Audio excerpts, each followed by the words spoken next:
அல்லேலூயா, அல்லேலூயா. உங்களை எல்லாம் சந்திப்பதில் ரொம்ப சந்தோஷம். கர்த்தர் ஒரு கிருபை வாய்ப்பு தந்திருக்கிறார் உங்கள் மத்தியில் ஊழியம் செய்வதற்கு. இந்த 2 நாட்களும் கர்த்தருடைய வருகை தாமதிக்குமானால் நாம் கர்த்தருடைய வருகைக்கு அடுத்த காரியங்களை நாம் பார்க்க போகிறோம். இப்பொழுதும் நாம் நேரடியாகவே கர்த்தருடைய வார்த்தைக்கு நேராக கடந்து போக போகிறோம். ஒரு வசனத்தை நாம் வாசிக்கலாம். ஓசியா தீர்க்கதரிசன புஸ்தகம் 3ஆம் அதிகாரம். ஓசியா தீர்க்கதரிசன புஸ்தகம் 3ஆம் அதிகாரம் 4-5 வசனங்களை வாசிங்கள்.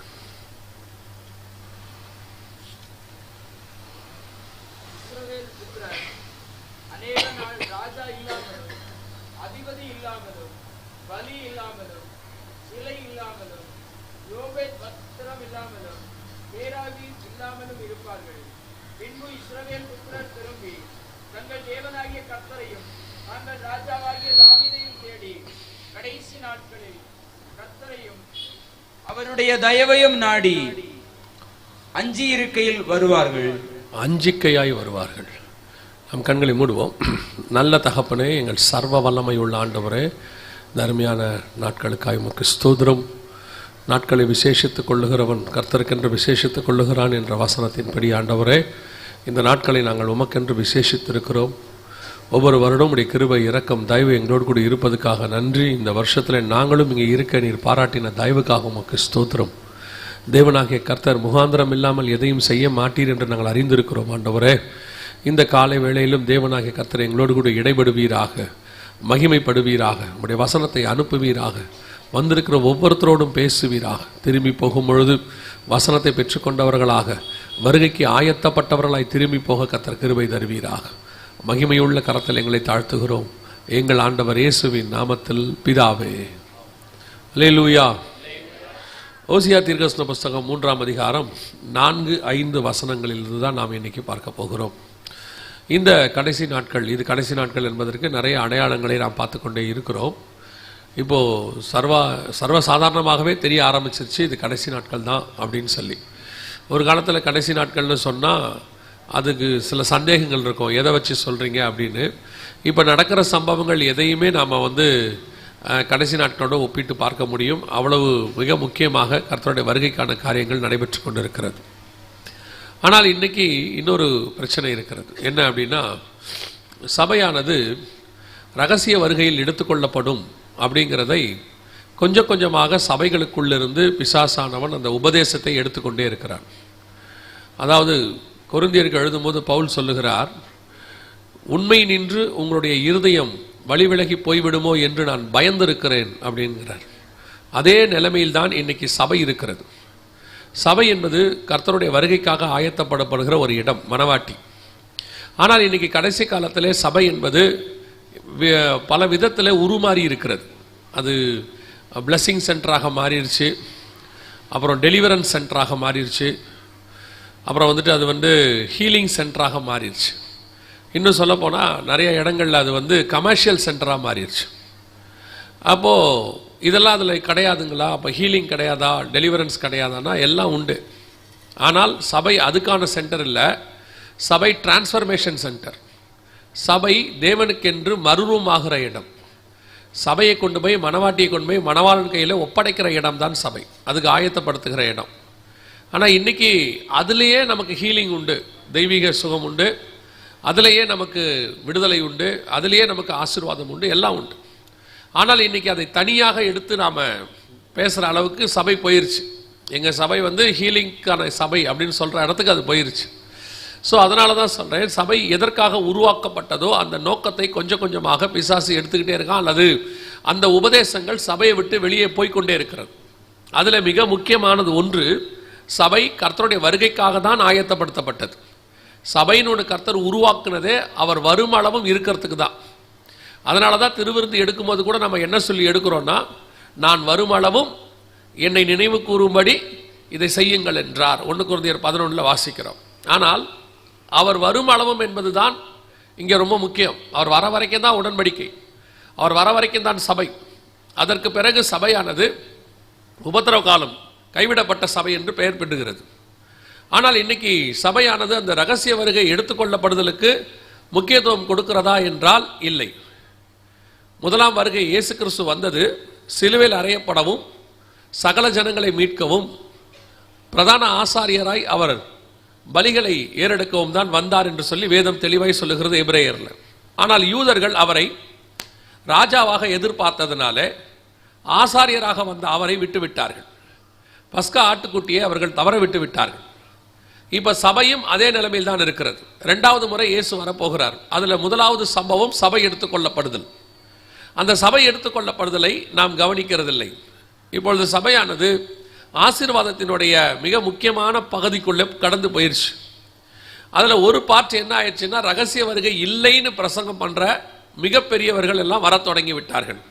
நான் ஒரு ரகசிய வருகை குறித்து அதிகமாய் பேசின ஒரு ஊழியக்காரரிடத்துல, அவருடைய சந்ததியாரிடத்துல பேசினேன். இப்பொழுது அவருடைய 2வது 3வது தலைமுறை இருக்கிறது. அவர்களோடு கூட பேசி கொண்டிருக்கும் பொழுது அவர் இவ்விதமாக என்னிடத்துல சொன்னார், ரகசிய வருகை இருக்கிறது என்று நீங்களும் சொல்லுகிறீர்கள், ரகசிய வருகை இல்லை என்றும் சிலர் சொல்லுகிறார்கள். நான் ரெண்டையுமே ஏற்றுக்கொள்ளுகிறதில்லை. இயேசு வந்தால் பார்த்துக் கொள்ளலாம் என்று யார் சொன்னது என்று சொன்னால், ரகசிய வருகைக்காக சபையை ஆயத்தப்படுத்தின ஒரு ஊழியக்காரனுடைய தலைமுறை. இன்னைக்கு அதுதான் நிலைமை. சபை எதற்காக இருக்கிறது? இன்னைக்கு சபைக்கு வர்றவங்க கூட எதுக்கு சபைக்கு வரீங்க அப்படின்னு கேட்டால் ஆளாளுக்கு ஒரு காரணம் இருக்கு. அதாவது பிரச்சனை இருக்கு, இயேசு விடுதலை கொடுப்பாரு, தரித்திரம் இருக்கு, இயேசு மாற்றி அமைப்பாரு, வியாதி இருக்கு, இயேசு சுகம் கொடுப்பாரு, கட்டுண்டவர்களாக இருக்கிறோம், இயேசு விடுதலை ஆக்குவாரு, இப்படின்னு சொல்லி தான் நீங்கள் சபைக்கு வரீங்க. உங்களை எல்லாம் அதற்காக ஒரு காரணம் தான் அது சபைக்கு வருவதற்கு. ஆனால் உங்களை சபைக்கு கர்த்தர் கொண்டு வந்ததுக்கு ஒரு காரணம் இருக்கு. கர்த்தருக்கு ஒரே காரணம் தான், நம்மை அத்தனை பேரையும் பரலோகத்தில் கொண்டு போய் சேர்ப்பதற்காக. வேற ஒரு காரணமே இல்லை ஆண்டவருக்கு. நமக்கு வேணா 1000 காரணம் இருக்கலாம். அப்போ சபை அந்த வருகைக்கு ஆயத்தப்பட்டிருக்கிறதா என்றால் முதல்ல அந்த உபதேசத்தில் விசுவாசம் வேணும். இயேசு வருவார்னு விசுவாசிச்சாதானே அதில் நம்ம போக முடியும். ஒரு ஊழியர் தன்னுடைய புத்தகத்தில் இப்படி எழுதியிருக்கிறார், நான் ரகசிய வருகையை நம்புகிறதில்லை, இயேசு ரகசியமாய் அந்த சபை எடுத்துக்கொள்ளப்படுதல் இல்லை, ஆனால் ஒருவேளை இருந்தாலும் நான் போய்விடுவேன் அப்படிங்கிறார். இது என்ன அடிப்படையில் தெரியல. அவர் அதை விசுவாசிக்க மாட்டாராம், ஆனால் நான் போய்விடுவேன் என்று சொல்லுகிறார். நீ விசுவாசித்தால் தான் அங்கே நடக்கும். விசுவாசித்தால் தேவனுடைய மகிமையை காண்பாய் இருக்கு. அப்ப இந்த ரகசிய வருகை என்று சொல்லப்படுகிற சபை எடுத்துக்கொள்ளப்படுதல். சிலர் கேட்கிறாங்க, ரகசிய வருகைங்கிற வார்த்தை இருக்குதா பைபிள்ல அப்படின்னு சொல்லி. ரகசிய வருகைங்கிற வார்த்தை இல்ல, சபை எடுத்துக்கொள்ளப்படுதல்ங்கிற வார்த்தை இருக்கு. அதான் ஆண்டவர் கொடுத்திருக்கிறார். 1 தெசலோனிக்கேயர் 4:16-17 கொடுத்திருக்கிறார். அவன் தன் தன் வரிசையிலே உயிர்ப்பிக்கப்படுவான் என்று 1 கொரிந்தியர் 15 சொல்லுகிறது. உயிர்த்தெழுதல் நிச்சயம் உண்டு. இயேசு வரும்போது கிறிஸ்துவுக்குள் மரித்தவர்கள் முதலாவது உயிர்த்தெழுவார்கள் இருக்கு, வசனம் இருக்கு. அது சபை எடுத்துக்கொள்ளப்படுதல் இருக்கு. அப்போ ரகசிய வருகைன்னு இல்லையே அப்படிங்கிறாங்க. நமக்கு முன்னாடி இருந்த பரிசுத்தவான்கள் இன்னைக்கு இருக்கிற மாதிரி டெக்னாலஜி காலத்தில் வாழல. அன்னைக்கு உள்ள ஜனங்களுக்கு புரியறதுக்காக பகிரங்க வருகை ரகசிய வருகைன்னு பிரிச்சு காட்டினாங்க, ஜனங்கள் புரிந்து கொள்வதற்காக. ஆனால் சபை நிச்சயம் உபத்திரவ காலத்திற்கு முன்பாக எடுத்துக்கொள்ளப்படும். இதுதான் உபதேசம். இது பைபிள்ல இருக்கிற உபதேசம். யார் இல்லைன்னு சொன்னாலும் சரி, இருக்குன்னு சொன்னாலும் சரி, அவர் வரப்போவது நிச்சயம். அதுல எந்த விதமான மாற்று கருத்தும் இல்லை. அப்போ நாம் அதற்கு ஆயத்தப்படுகிறோமா என்று நாம் கவனித்துக் கொள்ள வேண்டும். இந்த சமீபத்தில் உங்களுக்கு எல்லாருக்கும் தெரியும், கொரோனா காலம் வந்தது. கொரோனா காலத்தில் சபைகள் எல்லாம் அடைக்கப்பட்டிருந்த காலத்தில் அதிகமாக வீட்டில் இருக்க வேண்டிய சிச்சுவேஷன். அப்பொழுது பழைய ஏற்பாட்டை தியானிக்கும்படி கர்த்தர் சில காரியங்களை சொல்லிக் கொடுத்தார். அதில் ரொம்ப ஆச்சரியப்பட விதமாக தானியேல் முடிந்து அந்த கடைசி காலத்துக்குரியதான அடையாளங்கள் எல்லாம் தானியேலில் சொல்லிவிட்டு கர்த்தர் புஸ்தகத்தை முத்திரை போட சொல்லுகிறார். சொல்லிவிட்டு ஓசியாவிலிருந்து அந்த கடைசி காலத்துக்கான அடையாளங்களுக்குரிய சில காரியங்களை மிக தெளிவாக ஆண்டவர் சொல்லியிருக்கிறதை பார்க்க முடிந்துச்சு. இப்போ ஓசியா புஸ்தகத்திலிருந்து யோவேல் வரைக்கும் நாம் இப்பொழுது காலை வேளையிலே பார்க்க போகிறோம். பழைய ஏற்பாட்டிலே இயேசு கிறிஸ்துவின் 2ஆம் வருகையும் சபை எடுத்துக்கொள்ளப்படுதலும் எப்படி அதுக்கு முன்பாக நடக்க வேண்டிய சம்பவங்கள் அத்தனையும் அதிலே கொடுக்கப்பட்டிருக்கிறது. அதைத்தான் நாம் இன்னைக்கு கர்த்தருக்கு சித்தமான அந்த காலை வேளையிலே நாம் பார்க்க போகிறோம். அதுல கடைசி காலத்துக்குரிய அடையாளம், கடைசி காலம் கடைசி காலம்ன்றீங்களே, எதுதான் கடைசி காலம்? ஒருவர் விதமாக யூடியூப்ல கேட்டிருந்தார், கடைசி காலம்ன்றீங்க, 2000 வருஷமா இருக்கு, இன்னுமா கடைசி காலம் அப்படின்னு சொன்னார். கடைசி காலத்தினுடைய ஆரம்பம் பைபிள்ல இருக்கு. எங்க இருக்குன்னா அப்போஸ்தலர் நடவடிக்கைகள் 2ஆம் அதிகாரத்தில் பரிசுத்த ஆவியானவர் ஊற்றப்படும் பொழுது கடைசி நாட்களில் மாம்சமான யாவர் மேலும் என் ஆவியை ஊற்றுவேன் என்கிற தீர்க்க தரிசனம் நிறைவேறினதாக அங்கே பேதுரு சொல்லுகிறார். அப்ப கடைசி காலம் அங்கே ஆரம்பித்து விட்டது. அந்த இடத்துல சொன்னபடியே துல்லியமாக கடைசி காலம் ஆரம்பித்து விட்டது. ஆனால் கடைசி காலத்தினுடைய முடிவு வேதத்தில் இல்லை. அது நினையாத நாளிகையிலே நடக்கும் என்று வேதம் சொல்லுது. பரிசுத்த ஆவியானவர் இறங்கி கடைசி காலம் ஆரம்பித்தது போல பரிசுத்த ஆவியானவர் சபையை எடுத்துக்கொண்டு போய் பரலோகத்தில் சேர்க்கிறதோடு கடைசி காலத்தினுடைய காரியங்கள் முடிவடையும். அதில் ஒவ்வொரு காலகட்டத்திலும் அந்தந்த காலகட்டத்துக்குரிய அடையாளங்களை ஆண்டவர் சொல்லி வைத்திருக்கிறார். இப்போ நம்ம காலத்தில் கடைசி காலத்துக்குரிய நம்ம காலத்துக்குரியது அடையாளம் என்ன, கடைசி காலங்கிறத நம்ம எதை வச்சு தெரிஞ்சுக்கலாம் அப்படின்னா, நீங்கள் வாசித்த வசனம் திருப்பி இன்னொரு தடவை வாசிங்க. ஓசியாவின் புஸ்தகம் 3ஆம் அதிகாரம் 5வது வசனத்தை வாசிங்க. இஸ்ரவேல் புத்திரர் அநேக நாள் ராஜா இல்லாமலும், இல்ல 5வது வசனம்.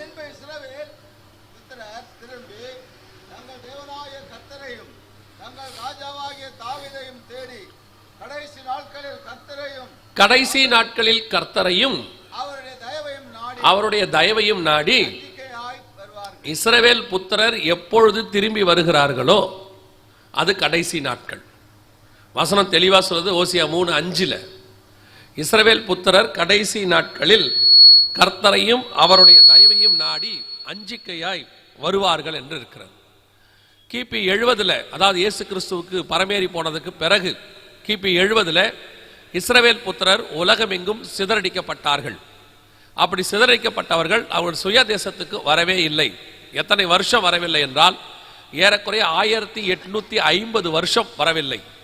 அவர்கள் முதலாவது 400 வருஷம் எகிப்துக்கு அடிமையாய் போனார்கள்.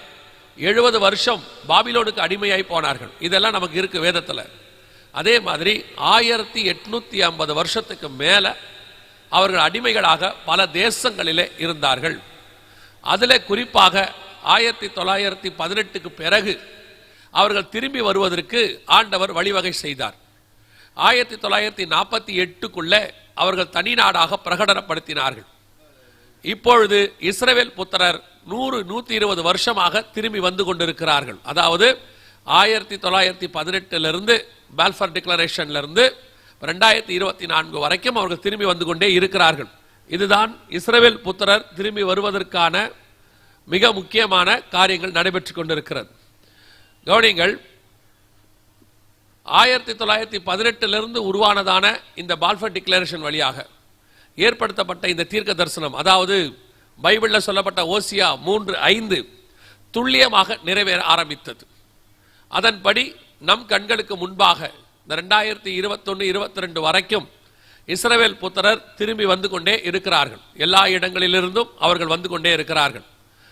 இப்பொழுது ஓசியா 3:5 நம் கண்களுக்கு முன்பாக நிறைவேறி விட்டது. அதாவது சகரியா 12 இயேசுவினுடைய இஸ்ரவேல் தேசத்தினுடைய வருகையும், சகரியா 14 இஸ்ரவேல் இயேசுவினுடைய பகிரங்க வருகையும் இருக்கு. அதுக்கு முன்னாடி நடக்க வேண்டிய சம்பவங்கள்லாம் வரிசையா இருக்கும். அதுல குறிப்பா ஓசியா 3:5 இப்ப நீங்க பாக்குறீங்க பாத்தீங்களா, இது இஸ்ரவேல் புத்திரர் திரும்பி வர்றது. அதுலயும் குறிப்பாக இந்த இப்ப நீங்க பாக்குற வீடியோ எதுக்காக நாங்க வச்சிருக்கிறோம்னா, உக்ரைன்ல இருந்து வராங்க இவங்க எல்லாரும். பின்னாடி அந்த பிளைட் பாருங்க, உக்ரைன்ல இருந்து இருக்கு.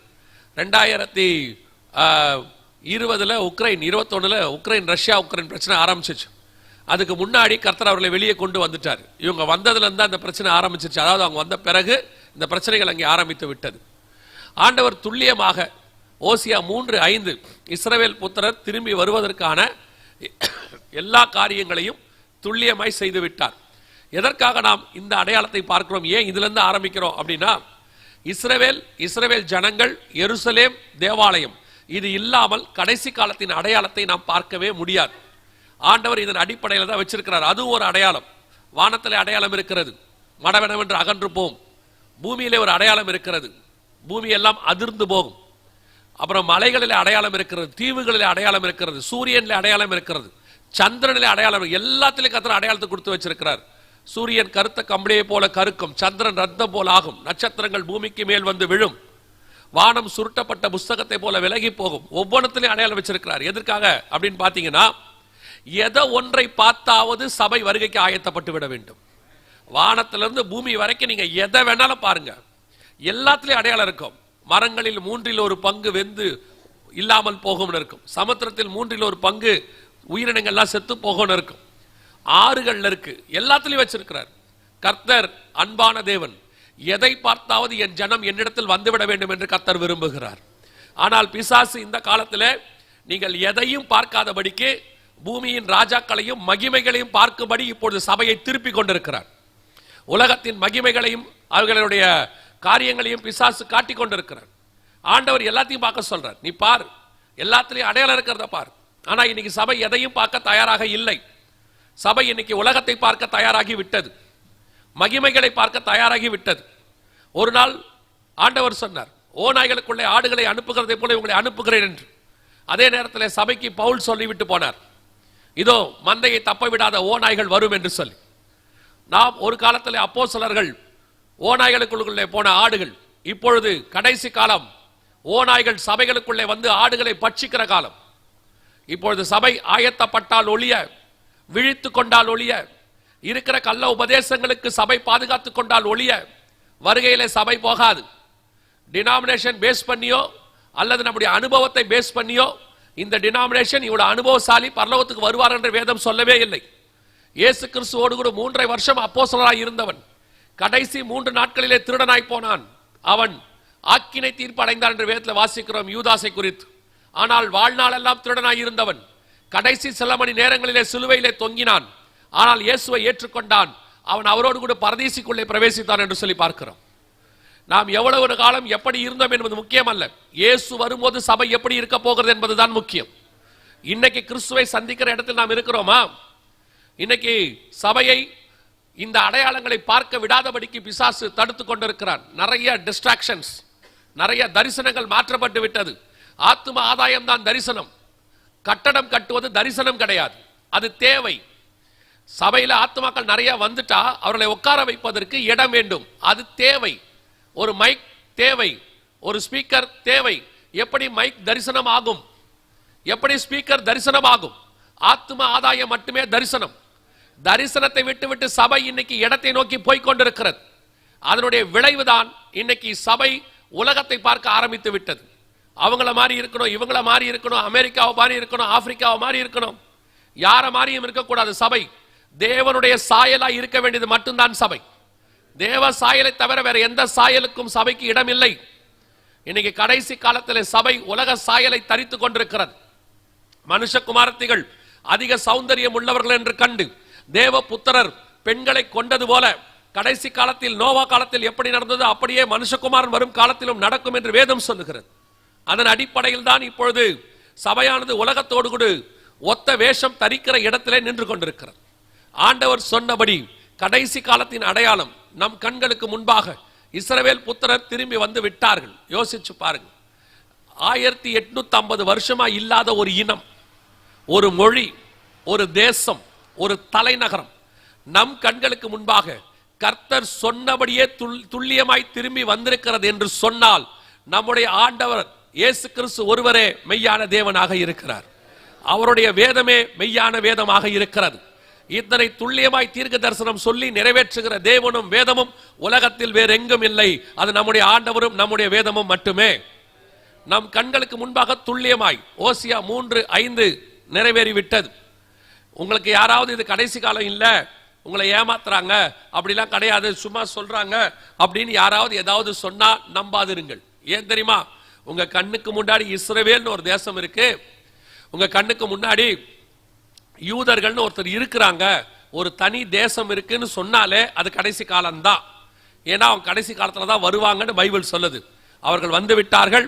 நாம் கடைசி காலத்தினுடைய சில மிக முக்கியமான வருஷங்களுக்குள்ள இருக்கிறோம். எந்த நேரமும் நம்முடைய ஆண்டவர் சபையை மீட்கும்படி வரப்போகிறார். அல்லேலூயா. நினையாத நாளிகையிலே மனுஷகுமாரன் வருவார். அவர் சொன்னது சொன்னபடி நடக்கும். இப்போ 4வது அதிகாரத்திலிருந்து, அதாவது ஓசியாவின் புஸ்தகம் 4ஆம் அதிகாரத்திலிருந்து 9ஆம் அதிகாரம் 4வது வசனம் வரைக்கும் நீங்கள் கவனித்து பார்ப்பீர்களானால் அங்கே இஸ்ரவேல் புத்திரர் வந்த பிறகு நம்முடைய காலகட்டம் வரைக்கும், அதாவது இந்த ஒரு 70 வருஷம் அவர்கள் என்னென்னலாம் செய்வார்கள், எப்படி அவர்கள் தேவனை விட்டு தூர போவார்கள் என்பது எல்லாவற்றையும் குறித்து அங்கே கொடுக்கப்பட்டிருக்கிறது. 9ஆம் அதிகாரம் 4வது வசனம் வரைக்கும் அது சொல்லிட்டார் ஆண்டவர். இஸ்ரவேல் ஜனங்களை குறித்து உங்களுக்கு தெரிந்திருக்கும் என்று நினைக்கிறேன், வேதத்தில் வாசித்திருப்பீர்கள். என்னவென்று சொன்னால், நியாயாதிபதிகள் புஸ்தகத்திலே அதை நீங்கள் வாசிக்க முடியும். அதாவது இஸ்ரவேல் ஜனங்களை கர்த்தர் ஒரு இடத்துல கொண்டு வந்து வைப்பார். கொஞ்ச நாட்கள் அவர்கள் ஒழுங்காக இருப்பார்கள். அதற்கு பிறகு தேவனுக்கு விரோதமான காரியங்களில் ஈடுபடுவார்கள். அதற்கு பிறகு கர்த்தர் ஒரு தீர்க்கதரிசியோ யாரையோ எழுப்பி எச்சரிப்பார். அவர்கள் செவி கொடுக்க மாட்டார்கள். வேறு யார் கையிலேயாவது பிடித்துக் கொடுப்பார். அமோனிய புத்திரர் கையிலே, பெலிசிய ராஜாக்கள் கையிலே, மீதியனர்கள் கையிலே பிடிச்சு கொடுப்பார். ஒரு 10-20 வருஷம் அவர்கள் பாடு அனுபவிப்பார்கள். அதற்கு பிறகு தேவனை நோக்கி கூக்குரலிடுவார்கள். அதற்கு பிறகு கர்த்தர் ஒரு ரட்சகனை எழுப்புவார். எப்தா, பாராக், அப்புறம் சிம்சோன், கிதியோன் ஆட்களை எழுப்புவார். திருப்பி கொஞ்ச நாள் ஒழுங்கா இருப்பாங்க, திருப்பி தேவனை விட்டு தூர போவாங்க. இது தொடர்ச்சியா நடக்கும். நியாயாதிபதிகள்ல சொல்லிக்கிட்டே வருவார். அதே சுபாவம் தான் இன்னைக்கும் இஸ்ரவேல் புத்திரருக்கு இருக்கு. வந்து 70 வருஷம் ஆச்சு. ஆனால் இன்னைக்கும் தேவனுக்கு விரோதமான காரியங்கள் தேசத்திலே காணப்படுகிறது. நிறைய பேர் கேட்கிறாங்க, ஏன் இஸ்ரவேல்ல மட்டும் நீங்க சொல்றீங்க, எல்லா தேசத்திலும் இருக்கிறது அல்லவா அப்படிம்பாங்க. எல்லா தேசத்திலும் இருக்கலாம், இஸ்ரவேலிலே இருக்கக்கூடாது. ஏனால் அது தேவனுடைய தேசம், தேவன் வாக்கு தத்தம் பண்ணின பூமி. அது உள்ளே கர்த்தர் அதை அனுமதிக்க ஒரு நாளும் உத்தரவு கொடுக்கவில்லை. இது இஸ்ரவேல் புத்திரருக்கு மட்டும் பொருந்தாது, சபைக்கும் பொருந்தும். சபையும் இதே நிலைமையில் தான் இருக்கிறது. சபையோட நிலைமை என்ன? ஒரு கம்யூனியன் கொடுத்து விட்டு அடுத்த மாசம் திருவிருந்து கொடுப்பதுக்குள்ள சபை தேவனை விட்டு தூரம் போகிறதா இல்லையா? திருவிருந்தை கொடுத்து அன்னைக்கு தான் ஒப்புரவாகி, தேவனோட ஒப்புரவாகி திருவிருந்து எடுக்கிறோம். அடுத்த திருவிருந்துக்குள்ள நேரடியாக உங்களால் திருவிருந்தை எடுக்க முடியுமா? முடியாது. பல சபைகளில் நாம் என்ன வச்சிருக்கிறோம்னா, காத்திருப்பு கூட்டம் வச்சிருக்கிறோம், சுத்திகரிக்கிற கூட்டம் வச்சிருக்கிறோம். ஏன் சுத்திகரிக்கிற கூட்டம் வச்சிருக்கிறோம்? இந்த ஒரு மாசத்துக்குள்ள கண்டிப்பாக நாம் தேவனை விட்டு தூரம் போயிருப்போம் என்று அர்த்தம். சுத்திகரிப்புன்னு ஒண்ணு ஏன் வைக்கிறோம் அப்படின்னா, நாம சுத்திகரிப்பை விட்டு வெளியே போனோம்னு அர்த்தம். அதனாலதான் பரிசுத்தவான்கள் என்ன பண்ணாங்கன்னா, கம்யூனியன் எடுக்கிறதுக்கு முன்னாடி முந்தின நாள் என்ன வச்சாங்க? சுத்திகரிப்பு கூட்டம் வச்சாங்க. அதோட அர்த்தம் என்ன? ஒரு மாசம் கூட சபை பரிசுத்தத்திலே நிற்க முடியவில்லை. ஒரு மாசம் கூட சபை விசுவாசத்திலே நிற்க முடியவில்லை. ஒரு மாசம் கூட சபை கர்த்தர் விரும்புகிற இடத்துல நிக்க முடியல. உடனே கொஞ்சம் தூரம் யாரால கம்யூனியன் கொடுத்த உடனே வாங்கி வாயில போட முடியும்? சோத்திர ஆண்டவரேன்னு இன்னைக்கு முடியாது. நிறைய பேர் கையில வச்சுக்கிட்டு ஆண்டவர்கிட்ட ஒப்புரவாகிட்டு இருக்கிறாங்க. நான் சொல்றது நிறைய ஊழியக்காரங்கள்ல இருந்து சொல்றேன். கையில வச்சுக்கிட்டு ஒப்புரவாக்குறாங்க. வச்சுக்கிட்டு ஆண்டவரே போன மாசத்துக்கு இந்த மாசம் எவ்வளவு தூரம் போயிட்டாங்கன்னு அவங்களுக்கே தெரியும். ஏன் முடியலன்னா, நம்ம இஸ்ரவேல் புத்திரர் குறை சொல்லி பிரயோஜனம் இல்லை. நம்மளும் அப்படித்தான் இருக்கிறோம். தேவனுக்கு விரோதமான காரியங்கள் எத்தனை! ஒரே மாசத்துக்குள்ள தேவனை விட்டு எவ்வளவு தூரம் போறோம். திருப்பி கொண்டு வந்து சிம்சோனுக்கிட்ட இருந்த பிரச்சனை என்ன அப்படின்னு கேட்டீங்கன்னா, பரிசுத்த ஆவி அவன் மேல் வருகிறதை, அதாவது தேவ ஆவியானவர் வருகிறதை அவனுக்கு உணர முடியும். அவன் சொல்லுவான், நான் இப்பொழுது எழுந்து பெலிஸ்தரை போய் அதம் பண்ணுவேன்பா. ஆனால் ஆவியானவர் அவனை விட்டு போனது அவனுக்கு தெரியாது. திருப்பி 2வது தடவை அதே மாதிரி ஆவியானவர் இறங்குவார். இறங்குகிறது தெரியுதில்ல. ஏன் 2வது தடவை இறங்கினார்னா, இறங்கின ஆவியானவர் அவனை விட்டு போயிட்டார்னு அர்த்தம். திருப்பி இறங்கினார். திருப்பி 3வது முறை இறங்குகிறார். எதுக்கு சொல்றேன்? நம்ம கிட்ட இருக்கிற ஆவியானவர் இறங்கும் போது நமக்கு தெரிகிறது எப்ப நம்மளை விட்டு போறாரு. பல நேரத்தில் ஆவியானவர் நமக்குள்ள இல்ல இருக்கக்கூடாதபடிக்கு, வாசம் பண்ண கூடாதபடிக்கு, கொள்ளையரை விட கூடார விட மோசமா இருக்கு நம்முடைய இருதயம். ஆண்டவர் பார்க்கிறார் உள்ள. வெளியே ஆண்டவர் நம்ம எப்படி இருக்கிறோன்றது முக்கியம் இல்லை, உள்ள எப்படி இருக்கிறோங்கிறது முக்கியம். உள்ள பிரதிஷ்டை இருந்தால் வெளியே பிரதிஷ்டை இருக்கும். வெறும் வெளியே பிரதிஷ்டை இருந்து உள்ள தேவனை ஏமாத்தினா கர்த்தர் பார்த்து கொண்டிருக்கிறார். இன்னைக்கு உள்ளுக்குள்ள கர்த்தருக்கு பிரியமான இருதயமா இல்ல. அவர் உள்ளதான் வாசம் பண்ற தேவன். நம்ம தோல் மேல வெளியே உட்கார்ந்து இருக்கிற தேவன் இல்ல. அவர் இருதயத்துக்குள்ளே வாசம் பண்ணுகிறவர். அவர் இயேசு சொல்றார், நானும் பிதாவும் வந்து வாசம் பண்ணுவோம். ஆனா இருக்கிறாரா? நம் இருதயம் தேவனுக்கு முன்பாக அப்படி இருக்கிறதா? இஸ்ரவேல் புத்திரரை பார்க்கிறோம். அதே நிலைமையில் தான் இன்னைக்கு சபையும் இருக்கிறது. பல சபைகள் கர்த்தர் வாசம் பண்ண முடியாதபடிக்கு, எசேக்கியேல் 8ஆம் அதிகாரம் 6வது வசனம் சொல்லுகிறது, இதோ என் பரிசுத்த ஸ்தலத்தை விட்டு என்னை தூரமாய் போகும் பண்ணும்படியான காரியத்தை இஸ்ரவேல் வம்சத்தார் இங்கே செய்கிறார்கள், இதிலும் மேலான அருவருப்புகளை காண்பாய் என்று கர்த்தர் சொல்லுகிறார். பரிசுத்த ஸ்தலத்தை விட்டு தேவன் போயிட்டாராம். இன்னைக்கு நிறைய பேர் தான் நாம தான் தேவனுடைய ஆலயம். நமக்குள்ளே ஆண்டவர் இருக்கிறாரா? நாம் நினைச்சுக்கிட்டு இருக்கிறோம் கர்த்தர் நமக்குள்ளே இருக்கிறாரு. நம்மளை பொறுத்த வரைக்கும் என்ன, சண்டே சர்ச்சுக்கு வந்துட்டு தசமபாகம் காணிக்கை கொடுத்துட்டா ஏதோ நாம பெரிய சாதனை செஞ்ச மாதிரி நினைச்சுக்கிறோம். சர்ச்சுக்கு போயிட்டு வரதே பெரிய விஷயமா நினைக்கிறோம். ஆனால் உலகத்தை வெறுத்து சிலுவையை சுமக்கிறதுங்கிற கான்செப்ட்லாம் இப்ப சுத்தமா இல்லை. அதை பத்தி பேசவும் கூடாது. பேசினாலே நம்ம என்னமோ வேற்று கிரகத்துல இருந்து வேற ஒரு உபதேசத்தை கொண்டு வந்த மாதிரி சொல்றாங்க. இன்னைக்கு அதான் இருக்கிறது. சோ நல்லா கவனித்துக் கொள்ளுங்கள். கர்த்தர் நம்முடைய சபைக்குள்ளே, சபைனா நான் சொல்றது நமக்குள்ளே வாசம் பண்ணுகிறவராய் காணப்பட வேண்டும். அப்படி இஸ்ரவேல் தேசம் அப்படி போனதுனால ஒரு காரியம் நடக்கும் என்று கர்த்தர் சொல்லுகிறார். வாசிங்க அந்த ஓசியா புஸ்தகம் 9ஆம் அதிகாரம் 4வது வசனத்தை வாசிங்க. அவர்கள் பாகால் பேரீத்தின் கோவிலிருந்து இல்ல 9ஆம் அதிகாரம் 4ஆம் வசனம். அவர்கள் கர்த்தருக்கு திராட்சரசத்தின் பானபலியை பார்ப்பதுமில்லை, அவருக்கு அங்கீகரிப்பதும் இல்லை. அவருடைய பலிகள் அவர்களுக்கு துக்கம் கொண்டாதிருக்கிறவர்களின் அப்பத்தை போல இருக்கும். அதை புசிக்கிற யாரும் வீழ்த்தப்படுவார்கள். அவருடைய அப்பம் அவர்களுக்கே ஆகும். அது கர்த்தருடைய ஆலயத்தில் வருவதில்லை. நல்லா கவனிங்கள். இதெல்லாம் தீர்க்க தரிசனமாய் கொடுக்கப்பட்ட வசனம். ஏதோ ஆசாரிப்பு கூடாரத்தில் நடக்கிறது நினைச்சுக்காதீங்க. இது ஓசியாவின் புஸ்தகம் எல்லாம் பின்னாட்களில் நடக்க போற தீர்க்க தரிசனமாக எழுதினது. அதுல ஆண்டவர் என்ன வார்த்தை சொல்றார் கவனிங்க. அவர்கள் திராட்சரச பானபலியை வார்ப்பதும் இல்லை, அவருக்கு அங்கீகரிப்பாய் இருப்பதும் இல்லை. கடைசியா சொல்றாரு, அவருடைய அப்பம் அவர்களுக்கே ஆகும், அது கர்த்தருடைய ஆலயத்தில் வருவதில்லை. இஸ்ரவேல் ஜனங்களுக்கு இதே மாதிரி ஒரு தடவை நடந்துச்சு ஆரம்பத்துல ஆசாரிப்பு கூடார நாட்கள்ல. ஆனா நம்ம காலத்துல யோசிச்சு பாருங்க, திராட்சை ரசமோ அப்பமோ ஆலயத்துக்குள் வராத காலம் இது. இங்க வசனம் தெளிவா சொன்னது, அவர்கள் கர்த்தருக்கு திராட்சை ரசத்தின் பானபலியை வார்ப்பது இல்லை, அவருடைய அப்பம் அவர்களுக்கே ஆகும், அது கர்த்தருடைய ஆலயத்தில் வருவதில்லை. திராட்சை ரசமோ அப்பமோ கர்த்தருடைய ஆலயத்துக்குள் வராத காலம் எது? அதைத்தான் நீங்கள் கொஞ்சம் வசனத்தோடு கூட ஆராய்ந்து பார்க்கணும். 9:4 சொல்லுது, கர்த்தருடைய ஆலயத்துக்குள்ள திராட்சை ரசமோ அப்பமோ வராதாமா, தடை செய்யப்பட்டிருக்கும் இருக்கு. இது எப்ப நடந்துச்சுன்னு நினைக்கிறீங்க? உங்களுக்கு தெரிஞ்சிருக்கும் நினைக்கிறேன். சமீபத்தில் 2020 முழு லாக்டவுன் நடந்தது. உலகம் முழுக்க லாக்டவுன், வேர்ல்டு வைட். இந்த லாக்டவுன்ல எல்லாம் மூடப்பட்டது, சபையும் மூடப்பட்டது.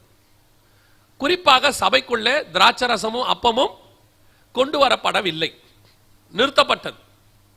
அதுக்கு என்ன காரணம் அப்படின்னா, உலகத்தார் சொல்ற அதே காரணத்தை சபையும் சொல்லுச்சுன்னா சபைக்கும் உலகத்துக்கும் வித்தியாசம் இல்லைன்னு அர்த்தம். இப்போ உலகத்தான்ல ஒரு ஹோட்டல்ல சமைக்கல, லாக்டவுன் அப்ப போய் கேட்கிறோம் ஹோட்டல்ல சாப்பாடு இருக்கா, அவர் இல்லைங்கிறார். ஏன்பா?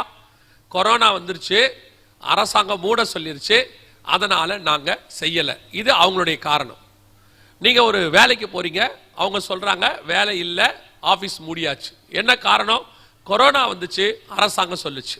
சரி, சபையில திராட்சை ரசமும் அப்பமும் இல்ல, என்ன காரணம்? கொரோனா வந்துச்சு, அரசாங்கம் மூட சொல்லுச்சு, அதனால சர்ச்சில் அப்பமும் ரசமும் இல்ல.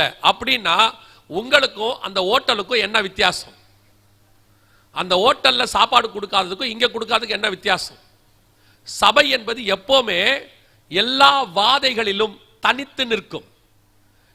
எகிப்து முழுக்க வாதை வந்தாலும் அது கோசேன் நாட்டில் மட்டும் வராது, இஸ்ரவேல் இருக்கிற கோசேன் நாட்டில் வராது. அப்படி வராமல் இருந்தால்தான் அவங்க தேவஜனம்.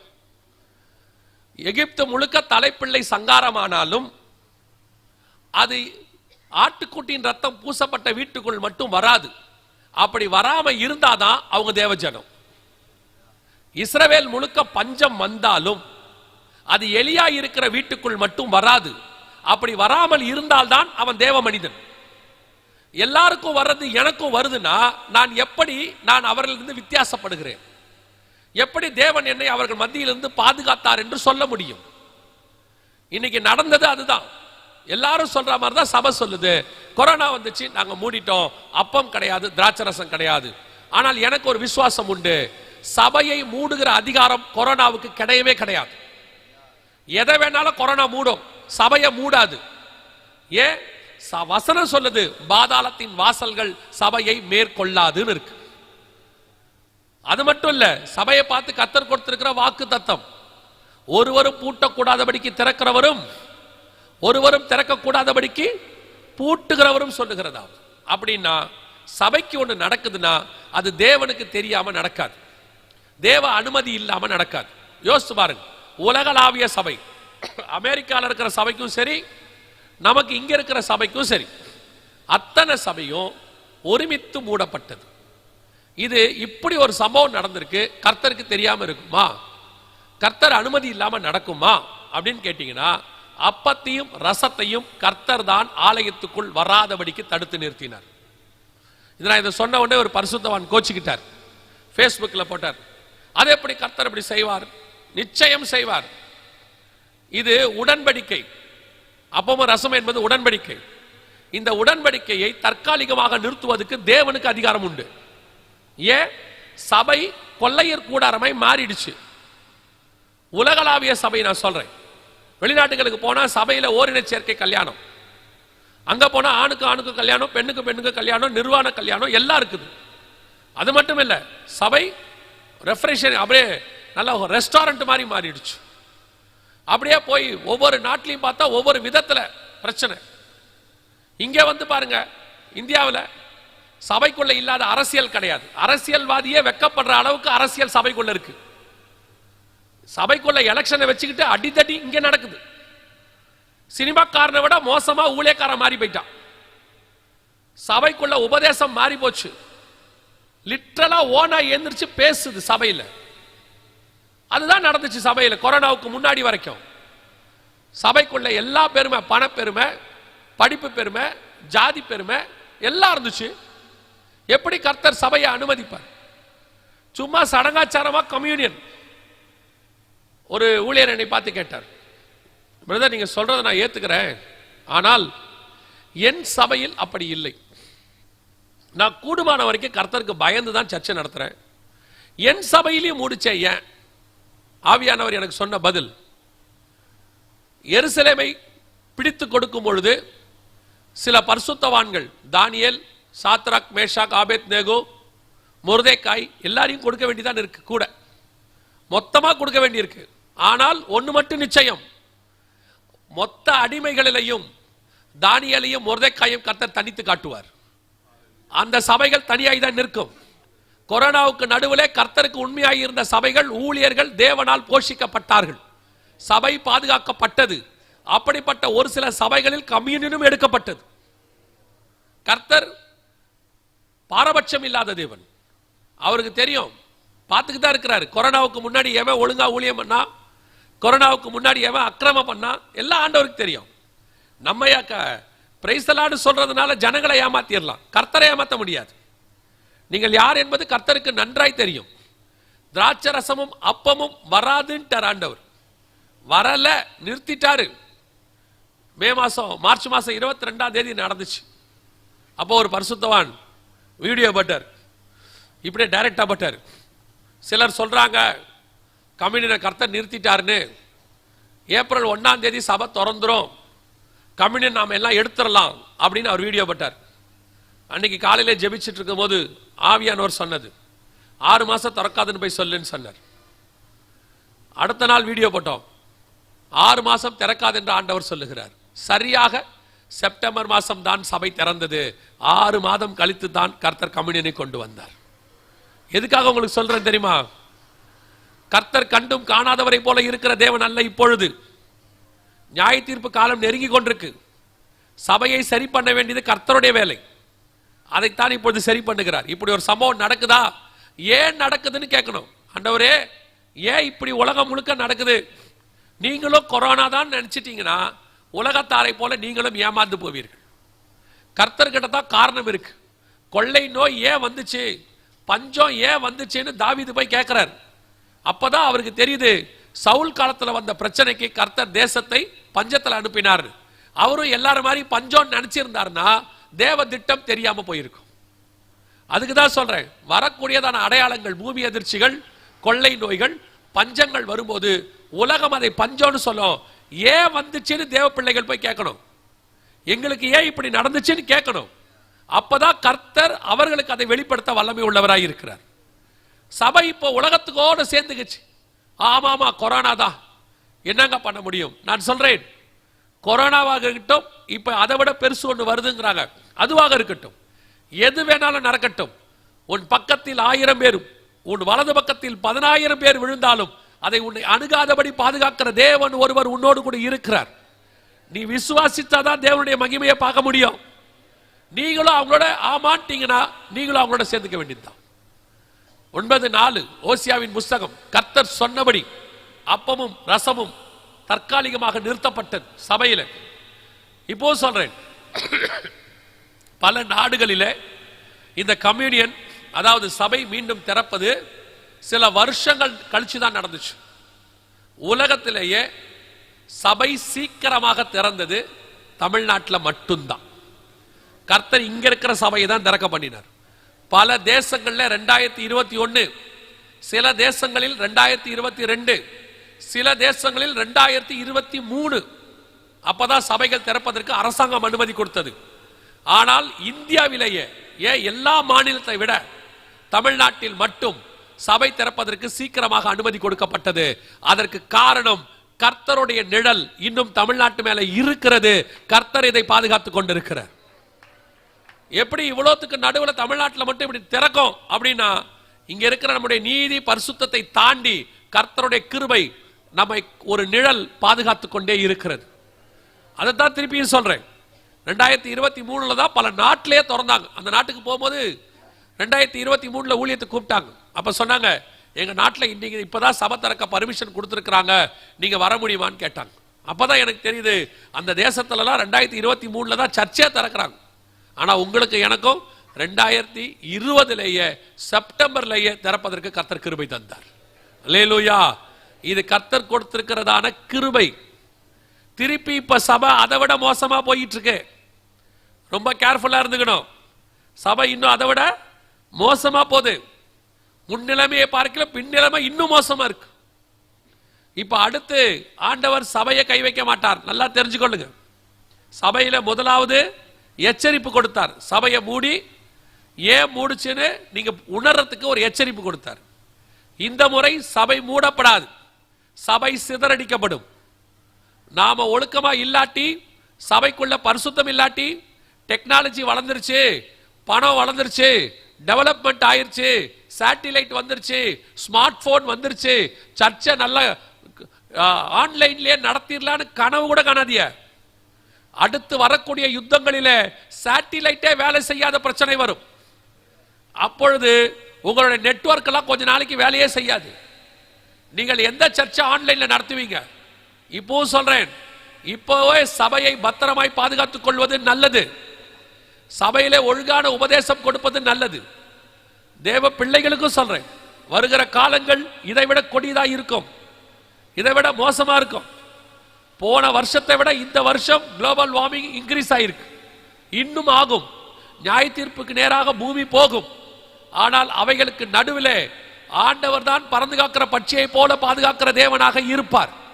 அவரை தவிர வேற ஒருவரும் பாதுகாக்க முடியாது. பல நாட்டு அரசாங்கங்கள் கையை விரிக்க தொடங்கிவிட்டது. உலகத்திலே மிகப்பெரிய சிட்டி, நாங்க அப்படி நாங்க இப்படி டெக்னாலஜிலன்னு சொன்னாங்க. துபாய் மாட்டிட்டு முழிக்கிறாங்க ஒரு வாரமா. என்ன பண்றதுன்னு தெரியல. இப்போ சொல்றேன், தேவனுக்கு முன்பாக உயர்வான மனுஷனும் இல்லை, டெக்னாலஜியும் இல்லை, அரசாங்கமும் இல்லை. அவரே ராஜரீகம் பண்ணுகிறவர். அவரே ராஜாக்களை தள்ளி ராஜாக்களை உருவாக்குகிற தேவன். இன்னைக்கு சில ஊழியக்காரங்களே கட்சிக்காரங்களோட சேர்ந்துக்கிட்டு என்னமோ அந்த ஆட்சி தான் நிரந்தரமா இருக்கும், இந்த ஆட்சி தான் நிரந்தரமா இருக்கும்னு போறீங்க. உங்களுக்கு சொல்றேன், பாலாகுக்கு பின்னாடி போன எந்த பிழையாமும் உயிரோட இருந்ததாக சரித்திரமே கிடையாது. தேவனுக்கு பின்னாடி போகிற ஒருத்தன் மட்டும்தான் கடைசி வரைக்கும் நிலையாக நிற்பான்.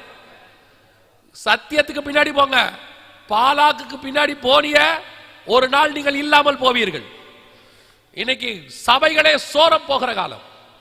எச்சரிப்பாக எடுத்துக்கொள்ளுங்கள். இனி வருகிற காலம் கொடிதாய் இருக்கிறது. ஆண்டவர் சொன்னபடி மனம் இறங்கினார். 9ஆம் அதிகாரம் 4வது வசனம், ஓசியாவின் புஸ்தகம். மீண்டும் அப்பமும் ரசமும் சபைக்குள்ளே வந்தது. கர்த்தர் சொன்னபடியே துல்லியமாய் ஒவ்வொரு தீர்க்க தரிசனங்களும் நிறைவேற ஆரம்பித்தது. 9ஆம் அதிகாரத்திலிருந்து 12ஆம் அதிகாரம் வரைக்கும் உள்ள சம்பவங்கள் எல்லாம் இப்பொழுது நடைபெற போகிறது, ஆயத்தமா இருக்குது. இப்ப அதை பத்தி நாம கர்த்தருக்கு சித்தமானால் நாளைக்கு பார்க்க போகிறோம். 12ஆம் அதிகாரம் 1ஆம் வசனத்தை வாசிங்க. ஓசியா 12:1 வாசிங்க. எப்ராயிம் காட்டை மேய்ந்து கொன்றக்காட்டை பின்தொடர்கிறான். அவன் நாள்தோறும் பொய்யையும் ஏற்றையும் வர்த்திக்க பண்ணி அசிரியரோடு உடன்படிக்கை பண்ணுகிறான். எண்ணெய் கொண்டு போகப்படுகிறது. இந்த 12ஆம் அதிகாரம் 1வது வசனம் இருக்கு பாத்தீங்களா? இந்த 12:1 இது இந்த குறிப்பிட்ட கொரோனா காலத்தில் மட்டும் 2020 23 மட்டும் இந்த 12:1 உள்ள 3-4 தீர்க்க தரிசனங்கள் நிறைவேறியது. நாங்கள் அப்பொழுதே இந்த தீர்க்க தரிசனம் நிறைவேறுகிறது என்று சொல்லி வீடியோக்களாக வெளியிட்டோம். 12:1 அதுல முதலாவது இருக்கிறது, எப்ராயிம் காற்றை மேய்ந்து கொண்டற் காற்றை பின்தொடர்கிறான் அப்படின்னு இருக்குது. எப்ராயிம் காற்றை மேய்ந்து கொண்டற் காற்றை பின்தொடர்கிறார். அது என்ன? காற்றை மேய்ந்து கொண்டற் காற்றை பின்தொடர்தல். முதல்ல காற்றை மேய முடியுமா? இரண்டாவது காற்றை பின்தொடர முடியுமா? தீர்க்க தரிசனம் எவ்வளவு அழகா இருக்கு பாருங்க. இன்னிலிருந்து 2500 வருஷத்துக்கு முன்னாடி முதலாவது காற்றை மேய்தல் என்றால் என்ன? நம்ம எல்லாருக்கும் தெரிஞ்ச ஒரு சங்கீதம் தான். அவர் என்னை புல்லுள்ள இடங்களில் மேய்த்து அமர்ந்த தண்ணீர் அண்டையில் நடத்துகிறார். புல்லுள்ள இடங்களில் மேய்த்து அப்படின்னா என்ன அர்த்தம்? நான் புல்லு சாப்பிட போறேன்னு அர்த்தம் இல்ல. எனக்கான ஆகாரமும் எனக்கான தேவையும் என்னுடைய காரியங்களையும் கர்த்தர் பார்த்து கொள்ளுகிறார். அதற்கு ஓமையாக புல்லை மேய்தல் அப்படின்னு இருக்கு. அது வசனத்துக்கும் ஓமையாக கொடுக்கப்பட்டிருக்கிறது. ஏன்னா வசனம் பசும் புல்லின் மேல் இறங்குகிற பனித்துளிக்கு ஒப்பாயிருக்கிறது. அதை நம்ம ஆவிக்குரிய விதத்திலையும் கன்வெர்ட் பண்ண முடியும். அதே நேரத்தில் அந்த மேய்தல் என்பது எதை குறிக்கிறது? சர்வைவல், தேவை. என்னுடைய தேவைகளை கர்த்தர் நடத்துகிறார், அவர் எனக்கு கொடுக்கிறார் அப்படின்னு அர்த்தம். எப்படி காத்துல ஒரு மனுஷன் மேய முடியும்? காத்துல சர்வை பண்ண முடியுமா? காற்றிலிருந்து மனுஷன் தன்னுடைய தேவைகளை சந்திக்க முடியுமா அப்படின்னு கேட்டீங்கன்னா, இந்த வசனம் ஒரு 30 வருஷத்துக்கு 40 வருஷத்துக்கு முன்னாடி படிச்சா நமக்கு புரிஞ்சிருக்காது.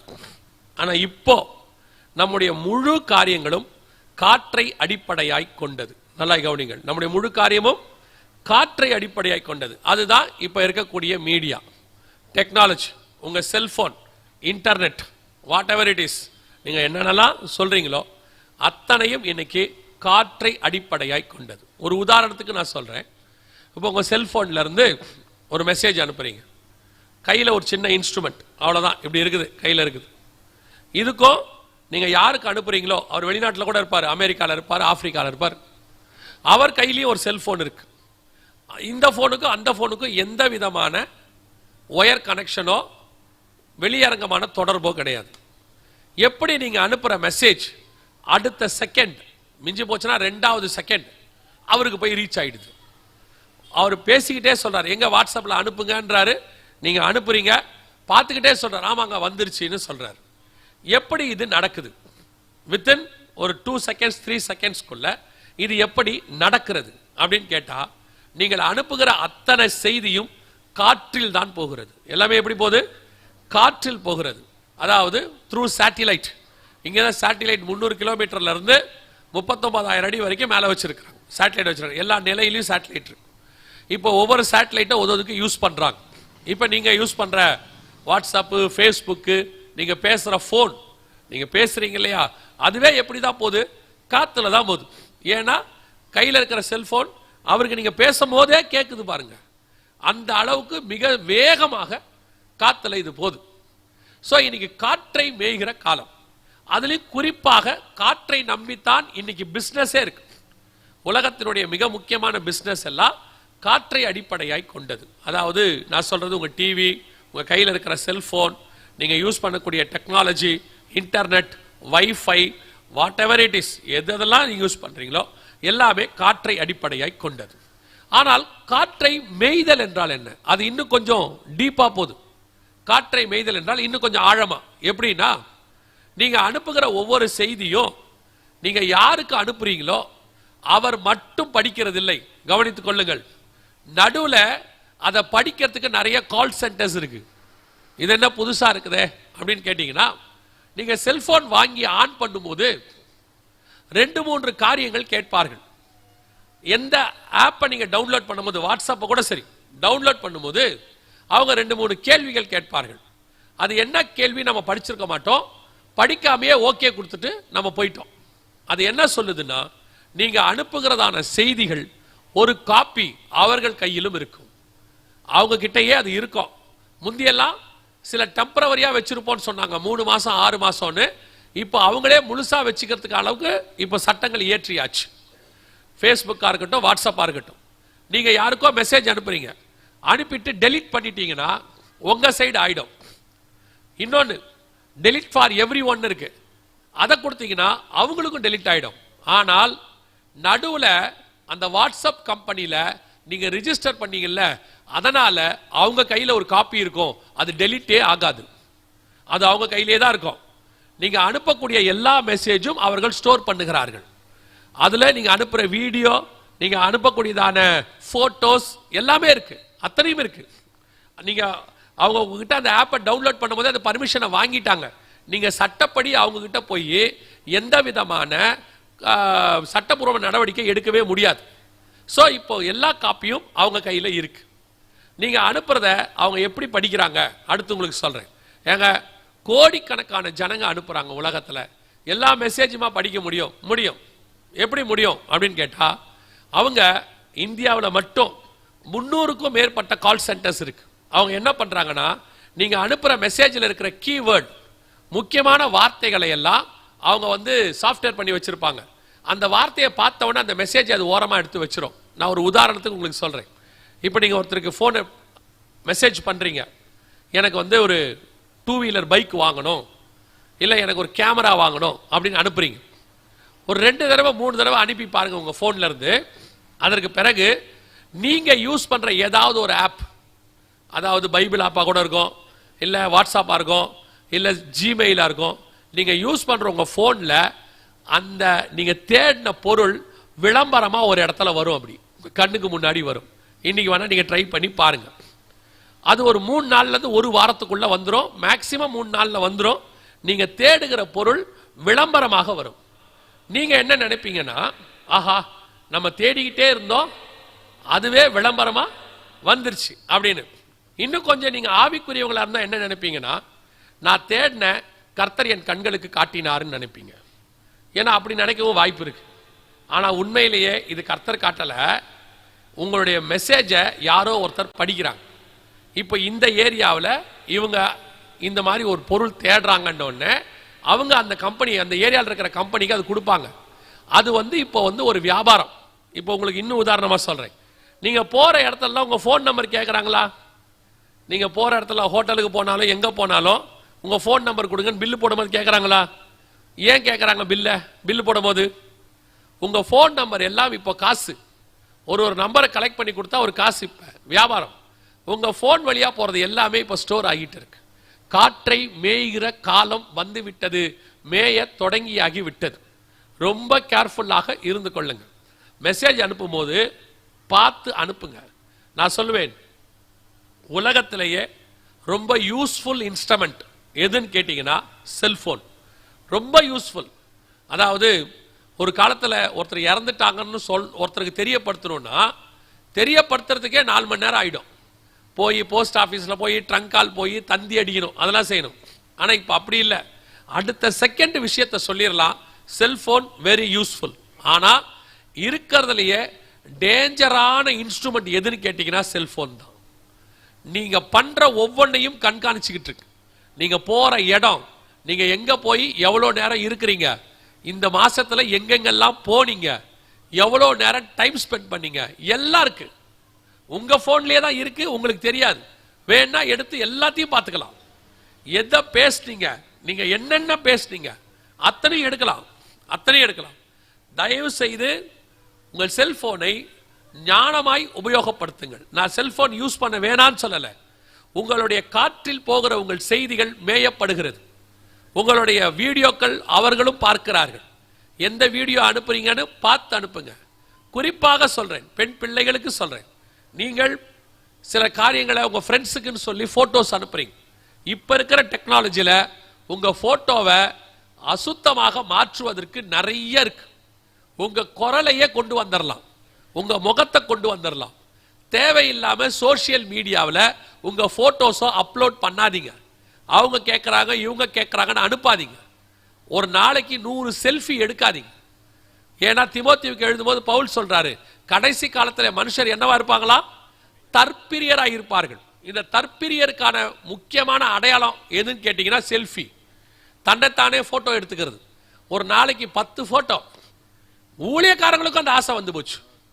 எல்லாம் எடுத்து ஸ்டேட்டஸ் போட்டு விடுது. ஊழியக்காரர் போட்டு விடுறாரு. எதுக்கு போடுவிய?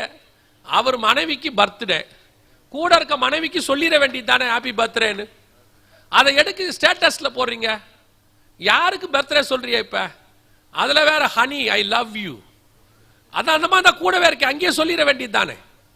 அவன் ஊர்ல இருக்கிற அத்தனை பேரும் படிக்கிறான் ஹனி ஐ லவ் யூ. இவன் யாருக்கு சொல்றான்? இப்ப எதுக்கு ஸ்டேட்டஸ்ல எல்லாம் கூட இருக்கிறது தெரியும். தூரத்துல ஒருத்தர் இருக்காரு, அவர் மேல உள்ள பாசம் நீங்க போட்டு விடுறீங்க, நியாயம். கூட இருக்க மனைவிக்கு அம்மாவுக்கு பர்த்டே, அம்மாவுக்கு ஒரு டம்ளர் பால் வாங்கி கொடுக்க மாட்டேங்கிறான். மதர்ஸ் டே அன்னைக்கு ஸ்டேட்டஸ் போட்டுறான் ஹாப்பி மதர்ஸ் டே. பார்த்துக்கோங்க, இந்த போடுற நீங்க உங்களை பார்க்கிறவங்க வேணா உங்களை மேல ஏமாறலாம், கர்த்தர் ஏமாற மாட்டாரு. ரொம்ப கேர்ஃபுல்லா இருந்து கொள்ளுங்க. ஸோ உங்களுடைய ஸ்டேட்டஸ்ல வைக்கும் போது எதை வைக்கிறீங்க, ஏன் வைக்கிறீங்க? சில ஆட்கள்ல எதுக்காக அதை வைப்பாங்கன்னே தெரியாது. நாங்கள் இன்று குடும்பத்தோடு கூட புறப்பட்டு ஊருக்கு போகிறோம், இதை எதுக்கு ஸ்டேட்டஸ்ல வைப்பிய? எந்த திருடனுக்கு சொல்றீங்க நாங்க வீட்டில் இல்லைன்னு சொல்லிட்டு போறீங்களோ? நாங்க வீட்டில் இல்லை, எங்க வீட்டில் இன்னைக்கு எதை வந்து எடுத்துக்கோன்னு சொல்றீங்களோ? எதுக்காக? போனை யூஸ் பண்ணுங்க, வேணான்னு சொல்லல, நல்லதுக்கு யூஸ் பண்ணுங்க, தேவைக்கு யூஸ் பண்ணுங்க. சில ஆட்கள், சில ஊழியக்காரங்களாம் எனக்கு இந்த மெசேஜ் அனுப்பி விடுவாங்க, வாக்கு தத்தம்னு ஒன்று. நான் வாக்கு தத்தத்தையே பார்க்க மாட்டேன், எத்தனை மணிக்கு அனுப்புனாங்கன்னு தான் பார்ப்பேன். காலையில் 2 மணிக்கு 1 மணிக்கு. எதுக்கு அவள் நேரம் முடிச்சு உட்காந்துருப்பிய? ஜெபம் பண்ணா கூட பரவாயில்ல, இப்படி உட்காந்து செல்போனையே பார்த்துக்கிட்டு. சில ஆட்கள்லாம் காலைல எழுந்திரிச்ச உடனே பைபிளையே தேட மாட்டான், அப்படியே பக்கத்தில் குருடன் கையை தட்டுறாம தடவுறான். என்னன்னு கேட்டா செல்போன்ல தான் முகத்தையே முழிக்கிறது.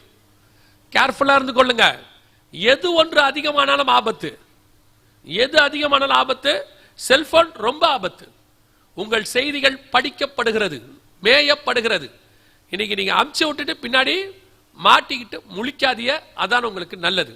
2வது அந்த என்ன காரியம் சொல்லுது பாருங்க, அவன் நாள்தோறும் பொய்யையும் கேட்டையும் வர்த்திக்க பண்ணி. எவ்வளவு அழகா ஆவியானவர் தீர்க்க தரிசனம் எழுதியிருக்கிறார் பாருங்க.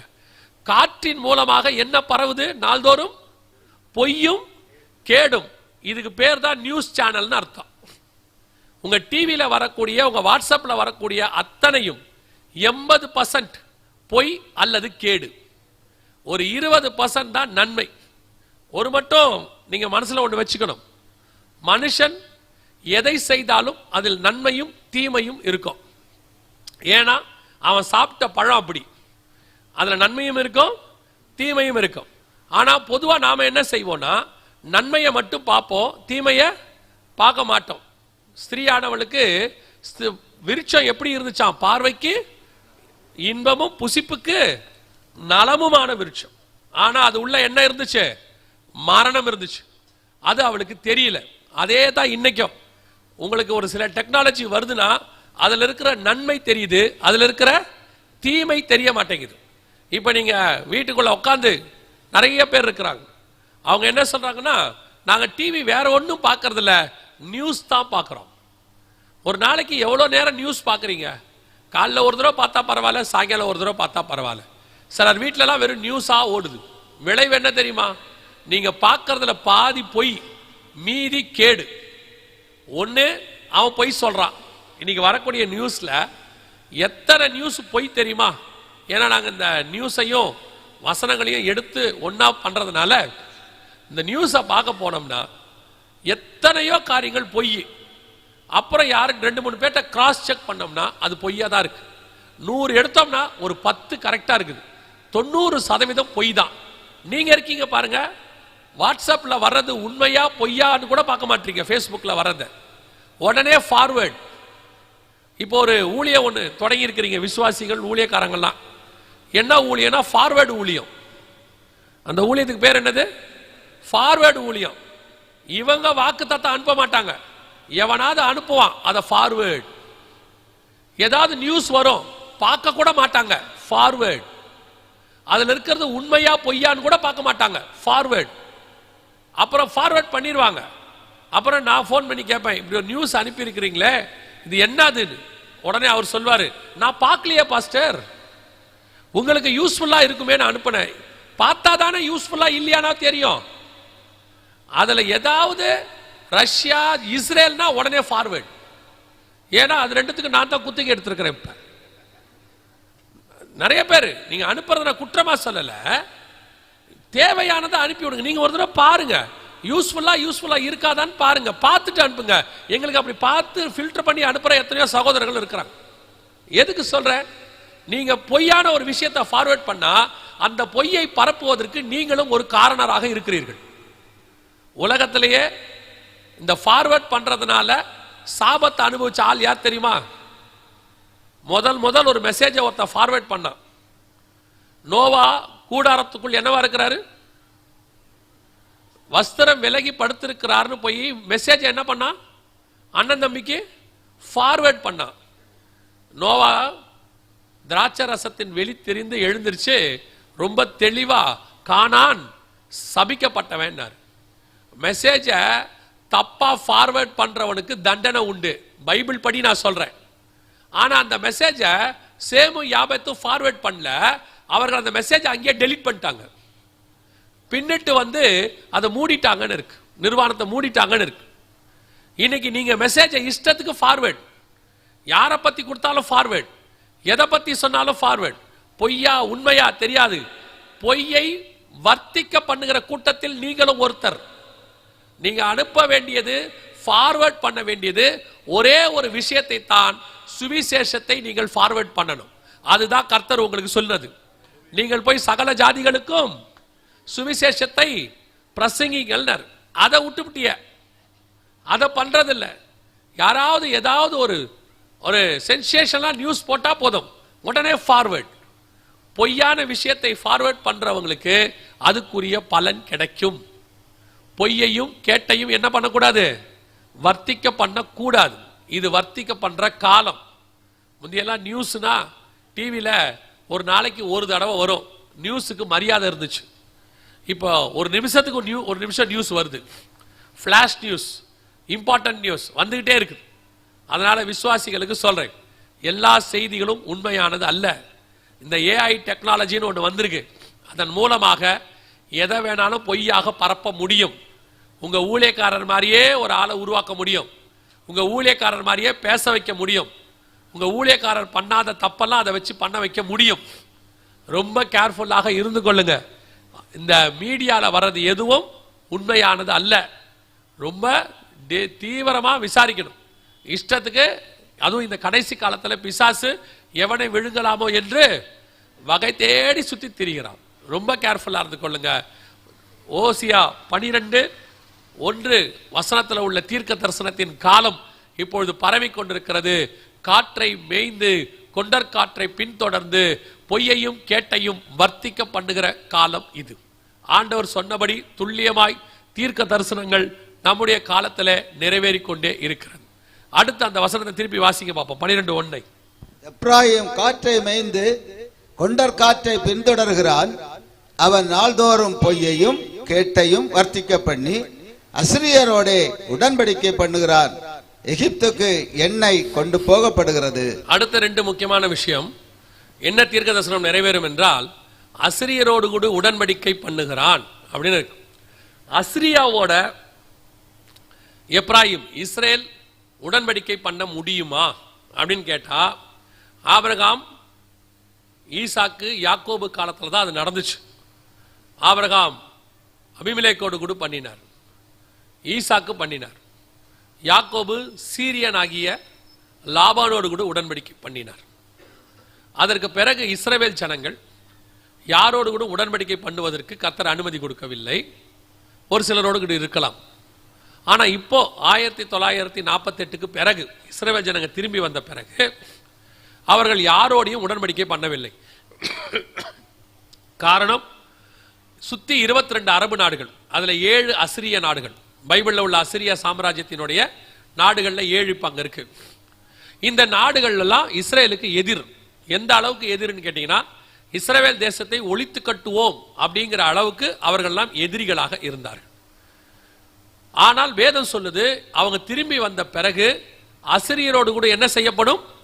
உடன்படிக்கை செய்யப்படும். இது நடக்க சாத்தியமா என்றால் 2020 வரைக்கும் கிடையாது. அதாவது அமெரிக்க அதிபராக டொனால்ட் ட்ரம்ப் வருகிற வரைக்கும் அதற்கு வாய்ப்பே கிடையாது. இஸ்ரேல் எல்லாரோடையும் பகைமை நாடு, அவங்கள ஒத்துக்க மாட்டாங்க. ஆனா 2021 இந்த தீர்க்க தரிசனம் துல்லியமாய் நிறைவேறுச்சு. இங்க பாருங்க, அசிரியரோடு கூட உடன்படிக்கை, அதாவது துபாயோடும் UAE என்று சொல்லக்கூடியதான 7 நாடுகள் இஸ்ரவேல் முதலாக உடன்படிக்கை பண்ணுச்சு, சைன் பண்ணி. குறிப்பா அசிரியரோடு கூட ஓசியா 12:1 கர்த்தர் சொன்னபடி. இது எப்ப நடந்துச்சுன்னா, கொரோனாவுக்கு நடுவில் 2021-22 இது நடக்குது. ஆண்டவர் சொன்னபடியே துல்லியமாக அசிரியரோடு கூட உடன்படிக்கை முடிஞ்சிருச்சு.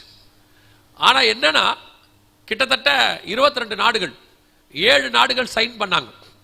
இன்னும் சில நாடுகள் அவங்களுக்கு ஆதரவு தெரிவிச்சாங்க. கத்தார்ல ஃபுட்பால் நடந்துச்சு, இஸ்ரேலுடைய டிவி காரங்களா போய் ஷூட் பண்ணாங்க. அதுல அனுமதி கிடையாது முந்தி, இப்ப போனாங்க. சவுதி அரேபியாவுக்கு இஸ்ரேல்ல இருந்து ஃபிளைட் போச்சு.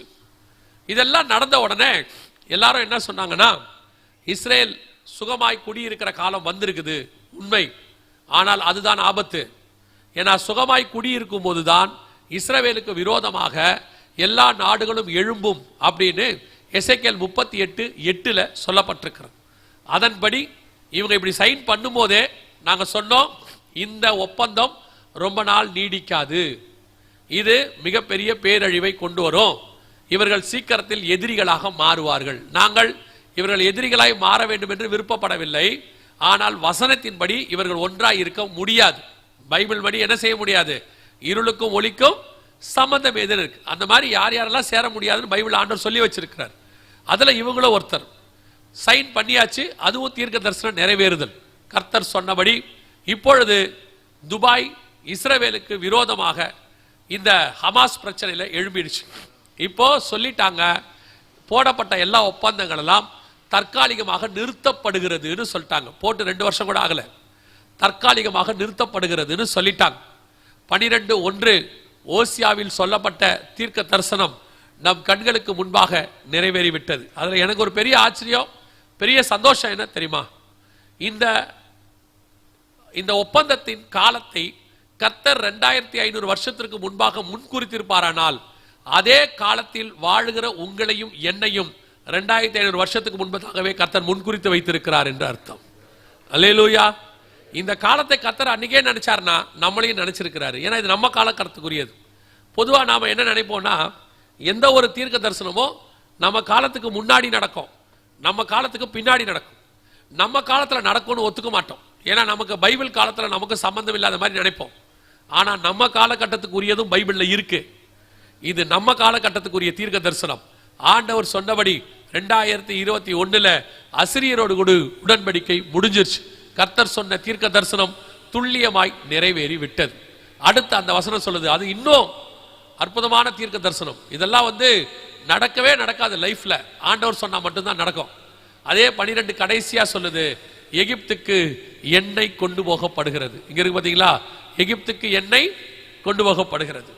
எகிப்துக்கு எண்ணெய் போகுமா? இஸ்ரேல்ல இருந்து எகிப்துக்கு எண்ணெய் போகுமா? 1948 இஸ்ரேல் உருவாகும் போது இஸ்ரேலுங்கிற நாடை இல்லாம ஒழிப்பேன் அப்படின்னு சொன்னது எகிப்திய அதிபர் நாசர். இஸ்ரேல் வரைபடத்திலே இருக்காது அப்படின்னு சொன்னார். 1972 வரைக்கும் எகிப்து இஸ்ரேலுடைய பகைமை நாடு, பயங்கரமா சண்டை போடுவாங்க. எகிப்து இன்னொரு பக்கம் சொன்னா சுயஸ் கால்வாய் அங்க இருக்கு. அந்த கால்வாய் வழியா எல்லா கப்பலும் போகிறதுனால அது ஒரு வளமிக்க நாடு. அவங்களுக்கு எண்ணெய் இஸ்ரேல்ல இருந்து வர வேண்டிய அவசியம் இல்லை. மூணாவது, இஸ்ரவேல் தேசத்தை இஸ்ரவேலர்கள் 1948 வரும்போது அது 80% பாலைவனம். அது உள்ள வேற ஒண்ணுமே கிடையாது. 20% தான் லேண்டு. அவங்க கிட்ட இருந்து எண்ணெய் எப்படி எகிப்துக்கு போகும்? இவ்வளோ காலங்கள், இவ்வளோ காரியங்கள் அதுல இருக்கு. ஆனா ஆண்டவர் சொல்றாரு, எகிப்துக்கு எண்ணெய் கொண்டு போகப்படும் அப்படின்றார். கொண்டு போகப்படுகிறது அப்படிங்கிறார். 2022 இஸ்ரவேலுடைய கடல் எல்லையில் எண்ணெய் கண்டுபிடிச்சாங்க. இருக்கு பாருங்க, அவங்ககிட்ட எண்ணெய் இருக்கிறது கண்டுபிடிக்கப்பட்டது இஸ்ரேலில். பெரிய ஆச்சரியம், எகிப்துக்கு வறட்சியின் காரணமாக எண்ணெய் தேவைப்பட்டது. ஆண்டவர் சொன்ன தீர்க்க தரிசனம் 2022 நிறைவேறியது. இப்ப காட்டுவாங்க பாருங்க, கடல் வழியாக எகிப்திலிருந்து பைப் மூலமாக எண்ணெய் எகிப்துக்கு இன்னைய வரைக்கும் போய் கொண்டிருக்கிறது. அது போது பாருங்க. இதுக்கு பேரு லேவியதான் மெத்தட் அப்படின்னு சொல்லுவாங்க. லேவியதான் ப்ராஜெக்ட். லேவியதான்னா கடல் பாம்பு அப்படின்னு அர்த்தம். பைபிள்ல லேவியதான் ஒரு கடல் பாம்பு இருக்கு. இது கடல்ல பாம்பு மாதிரி இதை போட்டதுனால லேவியதான் அவங்க பேர் வச்சிருக்கிறாங்க. இந்த கடல் பாம்பு அப்படின்னு சொல்லக்கூடியதான இந்த ப்ராஜெக்ட் எகிப்திலிருந்து இஸ்ரவேலிலிருந்து எகிப்துக்கு கொண்டு போயாச்சு. இது இஸ்ரேல் பிரதமர் சொல்றார், கொண்டு போயாச்சு. கர்த்தர் சொன்ன தீர்க்க தரிசனம், அதாவது ஓசியா 12:1 நம் கண்களுக்கு முன்பாக 100% நிறைவேறி விட்டது. கவனிங்க, அந்த காலத்துல இருந்தே இஸ்ரவேல் தாவீது காலத்துல இருந்தே இவங்களுக்கு எண்ணெய் போறதுக்கு எகிப்துக்கு கொண்டு போறதுக்கு வாய்ப்பு இல்லை. ஏன்னா எகிப்து அன்னையிலிருந்தே பயங்கரமான வளமிக்க நாடு. எகிப்து ராஜாக்களை தான் இஸ்ரவேல் ராஜா தேடி போயிருக்கிறார் அந்த காலத்துல. அதனால்தான் ஆண்டவர் சொல்லுவாரு, எகிப்தின் ரதம் வந்து உன்னை காப்பாத்துமோ அப்படின்னு கேட்பார். அந்த அளவுக்கு வளமிக்க நாடு. ஆனா பைபிள் சொல்லுது எகிப்துக்கு எண்ணெய் கொண்டு போகப்படும். எந்த காலத்திலும் அது நடக்கவில்லை. நம்முடைய காலத்துல 2022 எகிப்துக்கு எண்ணெய் கொண்டு போகப்பட்டாகி விட்டது. ஓசியா 12:1 நம்முடைய காலத்தில் நம் கண்களுக்கு முன்பாக 100% நிறைவேறி விட்டது. இப்ப யோசிச்சு பாருங்க, இந்த மாதிரி ஒரு தீர்க்க தரிசன புஸ்தகம் உலகத்துல எங்கேயாவது இருக்குதா? ஒரே ஒரு இடத்துல இருக்கா? இந்த மாதிரி புஸ்தகத்தை கர்த்தர் நம்ம கிட்ட கொடுத்திருக்கிறாரு. நாம இந்த புஸ்தகத்தை எப்படி வச்சிருக்கிறோம்? எனக்கு சில நேரத்தில் புறஜாதியாரை பார்க்கும் பொழுது உண்மையிலே அவங்க மேல கர்த்தருடைய கிருபை கொஞ்சம் இருக்குது. ஏன்னா காரணம் இருக்கு. அவங்க தங்களுடைய வேதங்களை, தங்களுடைய காரியங்களை எவ்வளவு பயபக்தியா வச்சிருக்கிறாங்க பாத்தீங்களா? அவங்களுக்குரிய வேதமா இருந்துச்சுன்னா அதுக்குன்னு ஒரு ரூம் கட்டி, அதுக்குன்னு ஒரு இடத்தை வச்சு, அதுக்கு ஒரு மரியாதை. யூதர்களே எடுத்துக்கோங்க, அவங்களுடைய தோராவை ரொம்ப அழகா ஒரு இடத்துல வச்சிருப்பாங்க. பிள்ளைகள் எல்லாரும் டெய்லி உட்காந்து பாய் போட்டு முழங்கால் போட்டு படிப்பாங்க. நம்ம வீட்டில் வந்து பாருங்க, பைபிள் படுற பாட பாருங்க, பைபிள் எங்க இருக்குன்னு பாருங்க. நிறைய பேர் வீட்டில் பைபிள் எங்க இருக்குன்னே தெரியாது. கொஞ்சம் பேர் பைபிள் வாசிக்கிறதே இல்லை. இன்னும் கொஞ்சம் பேர் பைபிளை சர்ச்சிலேயே போட்டு போயிடுறீங்க. பல பேர் வீட்டில் பைபிளுக்கு 4 அதிகாரமே இருக்காது. ஆதியாகமத்தில் முதல் 4 அதிகாரம் இருக்காது. அந்த அளவுக்கு தான். அதான் நான் சொல்றேன், இந்த மாதிரி ஒரு வேதத்தை, உண்மையுள்ள வேதத்தை உலகத்தார் கையில கிடைச்சிருந்தா எவ்வளவு பத்திரமா வச்சிருந்திருப்பாங்க தெரியுமா? நம்ம தான் அசட்ட. ஆண்டவர் சொல்றார், நான் என்னுடைய மகத்துவங்களை அவர்களுக்கு எழுதி கொடுத்தேன், அவர்களோ அதை அந்நிய காரியமா எண்ணினார்கள். உலகத்துல என்ன நடக்குதுன்னு தெரிஞ்சுக்கணும்னா நியூஸ பார்க்காதீங்க, ஒழுங்கா பைபிள் வாசிங்க. அதிலிருந்து தேவன் சொல்லி தருவார். அதோட நியூஸ பாருங்க, ரெண்டும் கரெக்டா இருக்கும். நியூஸ் இன்னைக்கு நடக்கிறது, ஆனா தீர்க்க தரிசனமா நம்முடைய ஆண்டவர் 2000 வருஷத்துக்கு முன்னாடி சொல்லி வச்சிருக்கிறார். நம்முடைய கையில் இருக்கிற வேதம் எல்லா வேதங்களை பார்க்கிலும் மேன்மையானது, மகத்துவமானது, வல்லமையானது, பரிசுத்தமானது, தேவனிடத்திலிருந்து வந்தது. அல்லேலூயா, அல்லேலூயா. கர்த்தர் சொன்னபடி ஓசியா 12:1 நம்முடைய காலத்துல 100% நிறைவேறி விட்டது. நான் ஒரு 2 காரியங்களை மாத்திரம், இனி நடக்க போற சம்பவம், அடுத்து என்ன நடக்க போகுதுங்கிறத சொல்லிட்டு, இதுக்கு நடுவுல சபை எடுத்துக்கொள்ளப்படுதல் ரகசிய வருகையை பத்தி பழைய ஏற்பாட்டில் இருக்கா அப்படிங்கிறத வசனத்தோட சொல்லிட்டு நான் முடிக்க விரும்புகிறேன். அடுத்து என்ன நடக்க போகுது இங்க சொல்லியிருக்கிற தீர்க்க தரிசனம் வாசிங்க. யோவேல் புஸ்தகம் 1ஆம் அதிகாரம் 6வது வசனத்தை வாசிங்க. யோவேல் 1:6 வாசிங்க.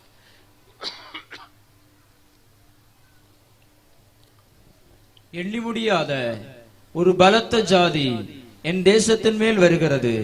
அதன் பற்கள் சிங்கத்தின் பற்கள், துஷ்ட சிங்கத்தின் கடவாய் பற்கள் அதற்கு உண்டு. இது யாரை பத்தி சொல்லப்பட்டிருக்கிறது? இது என்ன நடக்க போகுது அப்படின்னு கேட்டீங்கன்னா, இப்ப நீங்க நல்லா கவனிங்க, இது எல்லாமே அடுத்த சில வருஷங்கள்ல நடக்க போற சம்பவம். இப்ப நீங்க இஸ்ரேல் ஈரான் பிரச்சனை எல்லாம் பார்த்துட்டு இருக்கிறீங்க இல்லையா? அதை குறித்த டீடைல்ஸ், அது என்ன நடக்கும் எல்லாங்கத்தையும் கர்த்தருக்கு சித்தமானால் இன்னைக்கோ நாளைக்கோ மாலையோ நாம் பார்க்க போகிறோம்.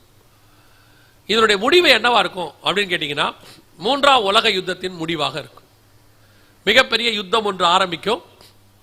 அந்த யுத்தம் மூன்றாம் உலக யுத்தமாக இருக்கும். எசேக்கியேல் 38:39 சொல்லப்பட்ட மூன்றாம் உலக யுத்தம் நடக்கும். ஆண்டவர் சொன்னது நடக்கும். அந்த யுத்தத்தின் முடிவிலே மிகப்பெரியதான ஒரு வல்லரசு எழும்பும். அந்த வல்லரசை தான் நாம் அந்தி கிறிஸ்துவின் ஆட்சி என்று சொல்லுகிறோம். அந்த வல்லரசுல கடைசி ராஜாவா வரவன், 8ஆவதா வரவன் தான் அந்தி கிறிஸ்துவா இருப்பான்னு வெளிப்படுத்தல் 17:9-10 சொல்லுது. இப்ப நமக்கு அதுக்கான யுத்தம் தான் ஆரம்பிச்சிருக்கு. இது முடிஞ்ச பிறகுதான் அடுத்த வல்லரசு வரும். அந்த வல்லரசுல ராஜாவாக வரவன் தான் அந்தி கிறிஸ்துவாக இருப்பான். இப்போ அந்த வல்லரசை எப்படி எழும்பி வருது, அடுத்த கவர்மெண்ட் எப்படி எழும்பி வருதுங்கிறது தான் இந்த 1ஆம் அதிகாரம் 6ஆம் வசனம். எண்ணி முடியாத ஒரு பலத்த ஜாதி என் தேசத்தின் மேல் வருகிறது. இந்த தீர்க்க தரிசனம் இன்னொரு இடத்துலையும் பைபிள்ல ஆண்டவர் சொல்லி இருக்கிறார். வெளிப்படுத்துற விசேஷம் 13ஆம் அதிகாரம் 1வது வசனத்தை வாசிங்க. 13:1 வாசிங்க. பின்பு நான் கடற்கரை மணலின் மேல் நின்றேன். கடற்கரை மணல்னா யார் தெரியுமா? கடற்கரை மணல். ஓசியா 1:10 வாசிங்க. ஓசியா 1:10.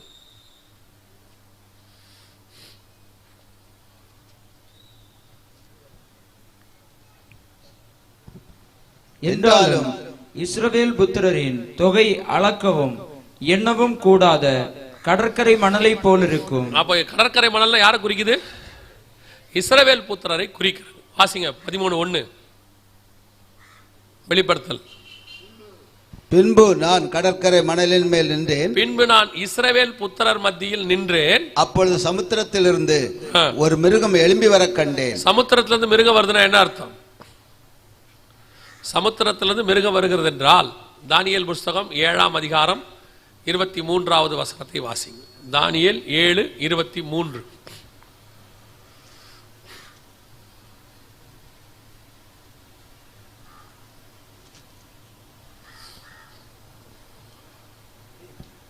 அந்த 10 கொம்புகளும் 7:23 இந்த கொம்பு இல்ல 7:23 அவன் சொன்னது 4ஆம் மிருகம் பூமியிலே உண்டாகும் 4ஆம் ராஜ்யமாம்.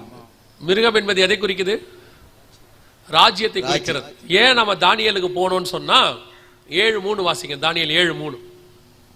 அப்பொழுது வெவ்வேறு ரூபமுள்ள 4 பெரிய மிருகங்கள் சமுத்திரத்திலிருந்து எழும்பின. சமுத்திரத்திலிருந்து மிருகம் வருகிறது என்றால் ஒரு ராஜ்யம் எழும்பி வருகிறதுன்னு அர்த்தம். கடற்கரை மணல் என்றால் இஸ்ரவேல் புத்திரர்னு அர்த்தம். இப்ப நீங்க யோவேல் 1:6 வாசிங்க பாப்போம். எண்ணி முடியாத ஒரு பலத்த ஜாதி என் தேசத்தின் மேல் வருகிறது. இதுதான் அங்க இருக்கு. இஸ்ரவேல் புத்திரருக்கு எதிராக ஒரு ராஜ்யம் எழும்பி வருங்கிறத தான் யோவேல் 1:6 சொன்னதை தான் 13:1 சொல்லியிருக்கிறாரு. அதுக்கான விளக்கத்தை தான் நீங்க பார்த்தீங்க. சரி, இந்த 1:6க்கும் 13:1க்கும் ஏன் கனெக்ட் பண்ணீங்க அப்படின்னு கேட்டீங்கன்னா, அந்த 1:6 திருப்பி வாசிங்க பாப்போம். யோவேல். எண்ணி முடியாத ஒரு பலத்த ஜாதி என் தேசத்தின் மேல் வருகிறது. அதன் பற்கள் சிங்கத்தின் பற்கள், துஷ்ட சிங்கத்தின் கடவாய் பற்கள் அதற்கு உண்டு. இதுக்கும் 13:1க்கும் என்ன ஒத்துமைன்னு கேட்டீங்கன்னா, வெளிப்படுத்தல் 13:2 வாசி. நான் கண்ட மிருகம் சிறுத்தையைப் போலிருந்தது. அதன் கால்கள் கரடியின் கால்களைப் போலவும் அதன் வாய் சிங்கத்தின் வாயைப் போலவும் இருந்தன. இதோடைய வாயும் அதோடைய வாயும் ஒன்றுதான். 1:6 13:2. கடைசியா இஸ்ரவேலுக்கு விரோதமா ஒரு அரசாங்கம் எழும்பி வரும். எந்த அரசாங்கம்னா அது இருக்கு பாருங்க, இதுதான் யூரோப்பியன் யூனியன். இது தனியா உங்களுக்கு எக்ஸ்பிளைன் பண்ணும். இந்த மாதிரி ஒவ்வொரு வசனமா எக்ஸ்பிளைன் பண்ணாதான் எப்படி இப்ப இருக்க யூரோப்பியன் யூனியனுக்கு இது ஒத்து போகுதுன்னு உங்களுக்கு சொல்லணும். ஆனா இப்ப நமக்கு அதுக்கு நேரம் இல்லை. இப்ப நம்ம இன்னைக்கு எடுத்த செய்தியை பார்க்கிறோம். ஸோ இப்ப நடக்கிற இஸ்ரேல் ஈரானிய யுத்தம் 3ஆம் உலக யுத்தமாக மாறி அதன் முடிவிலே இந்த சாம்ராஜ்யம் எழும்பி வரும். இது உலக வல்லரசாக மாறும். இப்ப இருக்கிற அமெரிக்காவுக்கு பதிலாக அமெரிக்கா வீழ்ச்சி அடையும் அப்படின்னு கிட்டத்தட்ட ஒரு 20 வருஷமா வசனத்திலிருந்து நாங்கள் சொல்லிக்கிட்டு இருக்கிறோம். இன்னைக்கு காலையில் ரஷ்யாவும் சைனாவும் சேர்ந்து புது கரன்சி உருவானதுனால அமெரிக்கா வீழ்ச்சி அடைகிறதுன்னு நியூஸே போட்டான். அமெரிக்கா வீழ்ச்சி அடையுது. அது விழுந்தாதான் இது வரணும். ஆண்டவர் சொன்ன கடைசி சாம்ராஜ்யம் அந்தி கிறிஸ்துவின் சாம்ராஜ்யம் எழும்புறதுக்கான எல்லா வேலையும் நடைபெற்று கொண்டிருக்கிறது. எரேமியா நேபுகாத் நேச்சார் வருவார்னு சொன்ன மாதிரி தான் உங்ககிட்ட சொல்லிக்கிட்டு இருக்கிறோம். சிதேக்கியா ராஜா கேட்ட மாதிரி கதை கேட்ட மாதிரி கேட்காதீங்க. ஏதோ சும்மா கதை விடுறாங்கன்னு நினச்சிக்காதீங்க. ஒவ்வொரு சம்பவமும் வேதத்தில் உள்ளதுதான் நிறைவேறி கொண்டிருக்கிறது. ஆண்டவர் சொன்ன வார்த்தைகளில் ஒன்றும் ஒளிந்து போகாது. கர்த்தர் சொன்னபடி துல்லியமாய் எல்லா தீர்க்க தரிசனங்களும் நிறைவேற தொடங்கிவிட்டது. இனி காலம் செல்லாது. இன்னும் அதே மாதிரி உட்கார்ந்துருந்தீங்கன்னா உங்க நிலைமை தான் கஷ்டம். உங்களுக்கு இதை அறிவிக்க கர்த்தர் சித்தம் கொண்டபடினாலே இந்த நாளிலே கர்த்தர் உங்களுக்கு அறிவித்துக் கொண்டிருக்கிறார். அல்லேலூயா. இப்ப இந்த 1:6 யோவேல்ல சொன்ன 1:6 எண்ணி முடியாத பலத்த ஜாதி ஒன்று எழும்ப போகுது. ஏன் எண்ணி முடியாத பலத்த ஜாதி தெரியுமா? இவங்க கூட்டமைப்புல 28 நாடு இருக்குது. ஐரோப்பாவில் இருக்கிற 28 நாடு இருக்கு. இன்னும் சில நாடுகள்லாம் ஜாயின் பண்றதுக்கு சைன் பண்ணிட்டு இருக்கிறாங்க. உலக மக்கள் தொகையில 3/2 மடங்கு இவங்க கிட்ட போயிடுவாங்க. அந்த அளவுக்கு எண்ணி முடியாத பலத்த ஜாதியை அவங்க உருவாகிட்டு இருக்கிறாங்க. ஆண்டவர் சொன்னபடி யோவேல் 1:6 இனி நடக்கும். நம் கண்களுக்கு முன்பாக கர்த்தர் சொன்ன தீர்க்க தரிசனம் துல்லியமாய் நடக்கும். இந்த காலகட்டத்தில் மிக முக்கியமான ஒரு அறிவிப்பை ஆண்டவர் சொல்றார். என்ன எச்சரிப்பு கொடுக்கிறார். யோவேல் 1:15 வாசிங்க. யோவேல் 1:15. அந்த நாளின் நிமித்தம் ஐயோ, கர்த்தருடைய நாள் சமீபமாய் இருக்கிறது. அது சங்காரம் போல சர்வ வல்லவரிடத்திலிருந்து வருகிறது. அந்த நாளின் நிமித்தம் என்ன வரப்போகிறது? இல்ல, என்ன நாள் வரப்போகுது? கர்த்தருடைய நாள் வரப்போகிறது, சமீபமாய் இருக்கிறது அப்படின்னு இருக்கிறது. கர்த்தருடைய நாள்னா என்ன? கர்த்தருடைய நாள் என்றால் நீங்கள் நினைக்கிற ரகசிய வருகை இல்லை. நல்லா தெரிஞ்சுக்கொள்ளுங்க. கர்த்தருடைய நாள் என்றால் நீங்கள் நானும் நினைக்கிற ரகசிய வருகை இல்லை. ஏன்னா கர்த்தருடைய நாளை குறித்து வேதம் தெளிவா சொல்லுது. 2 பேதுருவின் புஸ்தகம் 3ஆம் அதிகாரம் 10வது வசனத்தை வாசிங்க. 2 பேதுரு 3:10 வாசிங்க. கர்த்தருடைய நாள் இரவிலே திருடன் வருகிற விதமாய் வரும். அப்பொழுது வானங்கள் மடமடவென்று அகன்று போம், பூதங்கள் வந்து உருகிப்போம். அப்போ திருடனை போல வர்றது ரகசிய வருகையா பகிரங்க வருகையான்னு கேட்டா நாம ரகசிய வருகைன்னு சொல்லுவோம். ஆனா வாசிங்க, வெளிப்படுத்தின விசேஷம் 16ஆம் அதிகாரம் 15வது வசனத்தை வாசிங்க.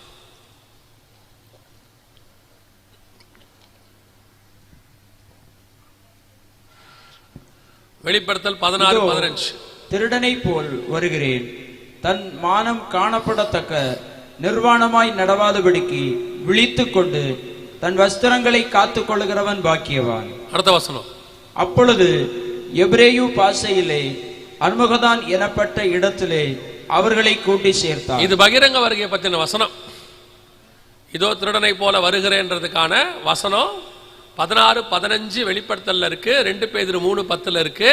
அது ரகசிய வருகைக்கான வசனம் இல்ல, பகிரங்க வருகைக்கான வசனம். அர்மேகதான் என்கிற இடத்துல கூட்டி சேர்த்தான் அப்படின்னு. இப்போ அறிவிப்பு என்ன அறிவிப்பு வருது? 1:15 யோவேல்ல இதோ கர்த்தருடைய நாள் சமீபமாய் இருக்கிறது. கர்த்தருடைய நாளை பத்தி வசனம் என்ன சொல்லுது? அது பகலும் இல்லை இரவும் இல்லை, மப்பும் மந்தாரமான நாள். அந்த நாளில் யார் நிலை நிற்க கூடும் அப்படின்னு இருக்கு. கர்த்தருடைய நாளை விரும்புகிறவன் யார் அப்படின்லாம் இருக்கு. அப்படின்னா இது எதை பத்தி அப்படின்னு கேட்டா நியாய தீர்ப்பு நாள். அதாவது இயேசுவின் பகிரங்க வருகையின் போது பூமியானது அக்கினிக்கு இரையாய் இருக்கு. அதுக்கப்புறம் தான் 1000 வருஷ அரசாட்சி. அதுக்கப்புறம் 1000 வருஷ அரசாட்சிக்கு பிறகு சாத்தான் கட்டவிழ்க்கப்படுதல், அதற்கு பிறகு ஒரு யுத்தம், அதற்கு பிறகு வெள்ளை சிங்காசன நியாய தீர்ப்பு. இப்படிதான் பைபிள் சொல்லுது. இது நாம எதிர்பார்க்கிறதான சபை எடுத்துக்கொள்ளப்படுதலுக்கான வசனம் இல்லை. கர்த்தருடைய நாள் நிறைய பேர் இந்த குழப்பத்தை கன்ஃபியூஸ் பண்ணதுனால தான் ரகசிய வருகை இல்லை இல்லை அப்படின்னு சொல்லிட்டாங்க. கர்த்தருடைய நாள் என்பது பகிரங்க வருகை. வெளிப்படுத்தல் 16-15 இருக்கு. திருடனை போல வருகிறேன்னு சொல்றாரு. அதான் 2 பேதுரு 3:10 இருக்கு. இப்போ இந்த அனௌன்ஸ்மெண்ட் இஸ்ரவேல் ஜனங்களுக்கு கொடுக்கப்படும். எப்படி? நியாய தீர்ப்பு வரப்போது, கர்த்தருடைய நாள் வரப்போது, டூம்ஸ்டே வரப்போது அப்படின்னு சொல்லுவாங்க. அதே நேரத்தில் இன்னொரு அறிவிப்பும் வருது. வாசிங்க, யோவேல் 2:1 வாசிங்க. சீயோனிலே எக்காளம் ஊதுங்கள், என் பரிசுத்த பர்வதத்திலே எச்சரிப்பின் சத்தமிடுங்கள். தேசத்தின் குடிகள் எல்லாம் தத்தளிக்க கடவார்கள். ஏனெனில் கர்த்தருடைய நாள் வருகிறது, அது சமீபமாயிருக்கிறது. இதுவும் எதை பத்தி தான் இருக்குது? கர்த்தருடைய நாளை பத்தி தான் இருக்கு. அடுத்து வாசிங்க 2 யோவேல் 2:11 வாசிங்க. கர்த்தர் தமது சேனைக்கு முன் சத்தமிடுவார், அவருடைய பாளையம் மகா பெரியது, அவருடைய வார்த்தையின்படி செய்கிறதற்கு வல்லமை உள்ளது. கர்த்தருடைய நாள் பெரிதும் மகா பயங்கரமுமாயிருக்கும், அதை சகிக்கிறவன் யார்? இது எல்லாமே பகிரங்க வருகையில இயேசுவின் பாதங்கள் ஒலிவ மலையின் மேல் வந்து நிற்கும் பொழுது அது 2ஆக பிளந்து அர்மேகதான் யுத்தத்தை குறித்து சொல்லுது. உலகம் மிகப்பெரிய பேரழிவை சந்திக்கும். அதற்கு பிறகு இயேசு கிறிஸ்துவின் 1000 வருட அரசாட்சி தொடங்கும். இது அதை குறித்து தான் சொல்லப்படுது.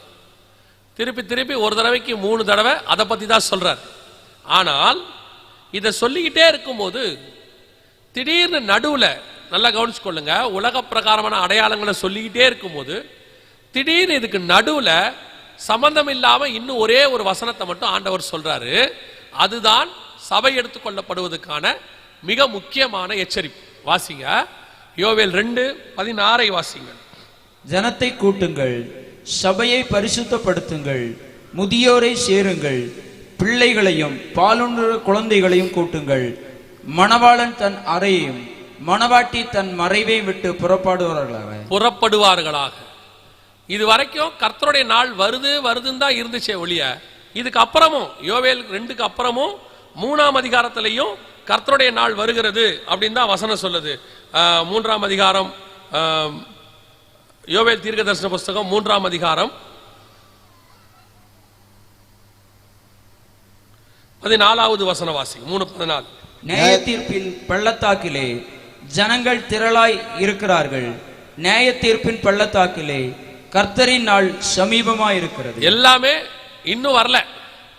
அது பகிரங்க வருகையில உலகத்தில் நியாய தீர்ப்புக்கு, அதாவது 1000 வருஷ அரசாட்சிக்கு முன்னாடி வரக்கூடியதான ஒரு நியாய தீர்ப்பு, அதை பத்தி தான் அங்க சொல்லுது.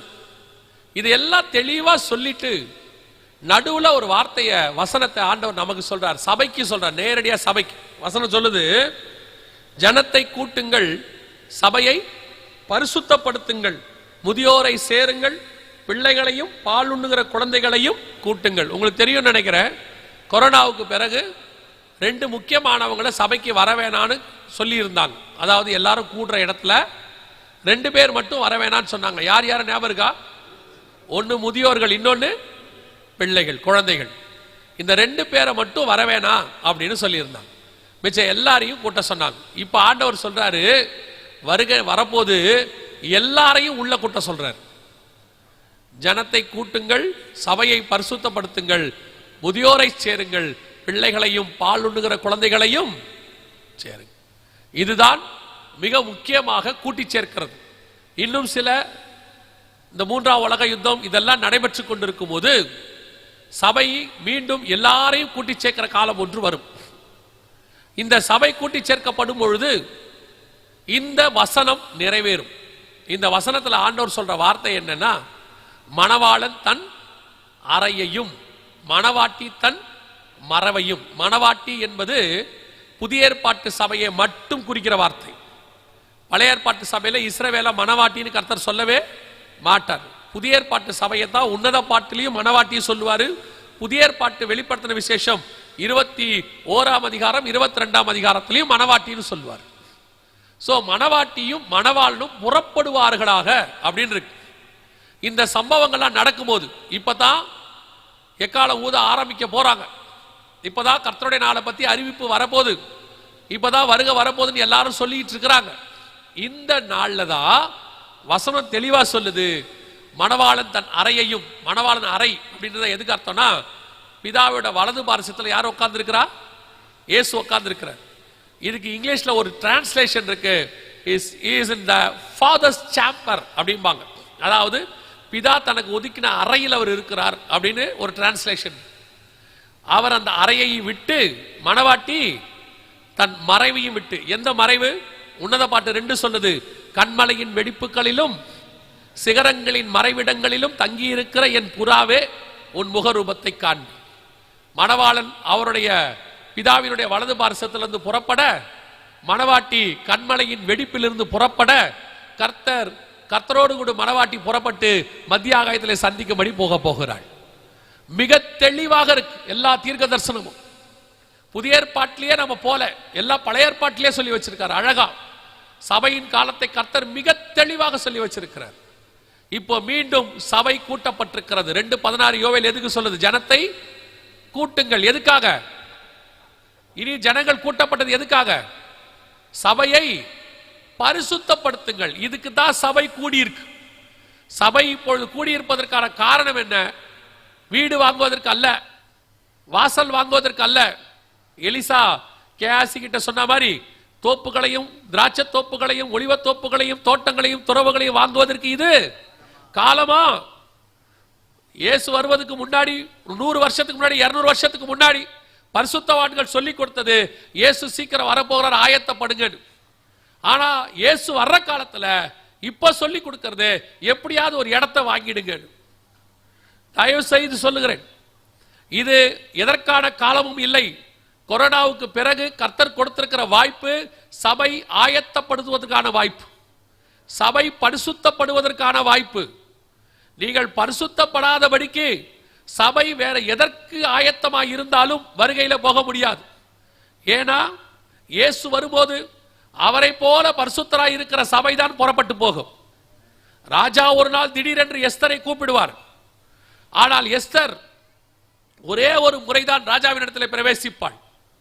அந்த ஒரு முறை ராஜாவுக்கு பிடித்து விட்டால் அதற்கு பிறகு எஸ்தர் ராஜகுமார்த்தியாய் கிரீடம் சூட்டிக் கொள்வாள். அந்த ஒரு ராத்திரிக்கு தான் அவள் காத்திருக்கிறாள். ஆனால் அதற்காக எஸ்தர் செய்தது என்ன தெரியுமா? 6 மாதம் வெள்ளை போலத்தினாலும் சுகந்த வர்க்கத்தினாலும் 6 மாதம் பெண்களுக்குரிய சுத்திகரிப்பினாலும் தன்னை சுத்திகரித்துக் கொண்டாள் என்று வேதம் சொல்லுது. 12 மாதம் வருஷம் முழுவதும் எஸ்தர் தன்னை சுத்திகரித்துக் கொண்டாள். எதற்காக தெரியுமா? ஒரே ஒரு நாள் ராஜாவை பார்க்க போவதற்காக. அந்த ஒரு நாள் தான் எஸ்தரின் வாழ்க்கையின் மிக முக்கியமான நாள், ராஜகுமாரத்தியாய் மாறுகிற நாள். வருஷம் முழுவதும் சபை சுத்திகரிக்கப்பட வேண்டும், வருஷம் முழுவதும் சபை பரிசுத்தப்படுத்தப்பட வேண்டும். சபைக்கான வேறொரு வேலை இல்லை. சபை ராஜாவை சந்திப்பதற்கு ஆயத்தப்படுகிற இடம். சபைக்கு வந்திருக்கிற உங்களுக்கு சொல்றேன், சபையை நடத்துறவங்களுக்கும் சொல்றேன், சபையை நீங்கள் வேற எதற்காகவும் பயன்படுத்தாதிருங்கள். வேற எதுக்கு பயன்படுத்தினாலும் ஆண்டவருக்கு பிடிக்காது. சபை கொள்ளையர் கூடாரமாய் மாறிவிடும். சபை தேவனை சந்திப்பதற்கு ஆயத்தப்படுகிற இடம். முதியோரை கூட்டுங்கள், பிள்ளைகளையும் பாலுண்ணுகிற குழந்தைகளையும் கூட்டுங்கள். ராஜா தன் அறையை விட்டு புறப்படுகிற காலம் வந்து விட்டது. இனி காலம் செல்லாது. எத்தனை வருஷம் நீங்க ஊழியம் பண்ணீங்க, எத்தனை வருஷம் நீங்க விசுவாசியா இருந்தீங்கன்றது முக்கியம் இல்ல. இயேசு வரும்போது அவரை சந்திக்கிற இடத்துல இருக்கிறீங்களா என்பதுதான் முக்கியம். அவர் வரும்போது கதவு திறந்திருக்கும் போது நீங்கள் உள்ளே போவீர்களா என்பதுதான் முக்கியம். கதவு அடைக்கப்பட்ட பிறகு நான் யார் தெரியுமா, நான் சபை ஆரம்பிச்ச காலத்திலிருந்து இருக்கிறேன், நான் இத்தனை வருஷம் விசுவாசின்னு எத்தனை முறை கதவை தட்டினாலும் கதவு திறக்காது. திறந்திருக்கிற வரைக்கும் தான் மரியாதை. திறந்திருக்கிறதுக்குள்ள உள்ள போயிட்டா சோத்திரம். கதவு பூட்டின பிறகு வரக்கூடிய ஒரே ஒரு பதில், உங்களை அறியேன். இப்ப நாம அந்த இடத்துல தான் நிக்கிறோம். எந்த நிமிஷமும் கர்த்தருடைய வருகை வரப்போகுது. நம் கண்களுக்கு முன்பாக கடைசி யுத்தம் ஆரம்பிக்க, சபைக்கு முன்னாடி உள்ள கடைசி யுத்தம் ஆரம்பிச்சிருச்சு. இதான் இஸ்ரவேலுடைய மிக முக்கியமான யுத்தம். இதை குறித்து நாம் கர்த்தருக்கு சித்தமானால் பார்ப்போம். ஆனால் ஒன்று மட்டும் நிச்சயம், கண்டிப்பாக இனி காலம் செல்லாது. எப்ப வேணாலும் மனுஷகுமாரன் வருவார், வெளிப்படுவார். திடீரென்று ஒரு நாளிலே நாம் மறுரூபமாக்கப்படுவோம். ஒரு இமை பொழுதிலே அவரை சந்திக்கும்படி புறப்பட்டு போக போகிறோம். அவர் சொன்ன இத்தனை விஷயங்களும் துல்லியமாய் நடக்க போகிறது என்றால் அவர் வருவேன் என்ற வாக்கு தத்தமும் துல்லியமாய் நடக்க போகிறது. அப்ப நம்ம ஆயத்தமா இருக்கிறோமா? இதுதான் ரொம்ப முக்கியம். வெறும் கேட்கறதுனால மட்டும் வருகையில போயிட முடியும்னு அர்த்தம் இல்ல. வெறும் நான் ஒரு ஐபிசிலையோ ஐபிஐலையோ ஏசிலையோ ஏஜிலையோ ஏதோ ஒன்றுல நான் மெம்பரா இருக்கிறேன்றது மட்டும் முக்கியம் இல்ல. சபைக்கு எவ்வளவு பேர் வரீங்கன்றது முக்கியம் இல்ல, சபையிலிருந்து எவ்வளவு பேர் பரலோகத்துக்கு வரீங்கன்றது தான் முக்கியம். நிறைய பேர் நினைச்சிட்டு இருக்கிறாங்க சர்ச்சுக்குள்ள போயிட்டா கண்டிப்பா பரலோகத்துக்கு போயிடலான்னு. ஒரு இடத்துல கூட பைபிள் அப்படி இல்ல. இயேசு கூட இருந்தவன்லயே ஒருத்தன் போயிட்டான் நரகத்துக்கு. சபைக்குள்ள இருக்கிறதுனால பரலோகத்துக்கு போயிடலாம் அர்த்தம் இல்லை.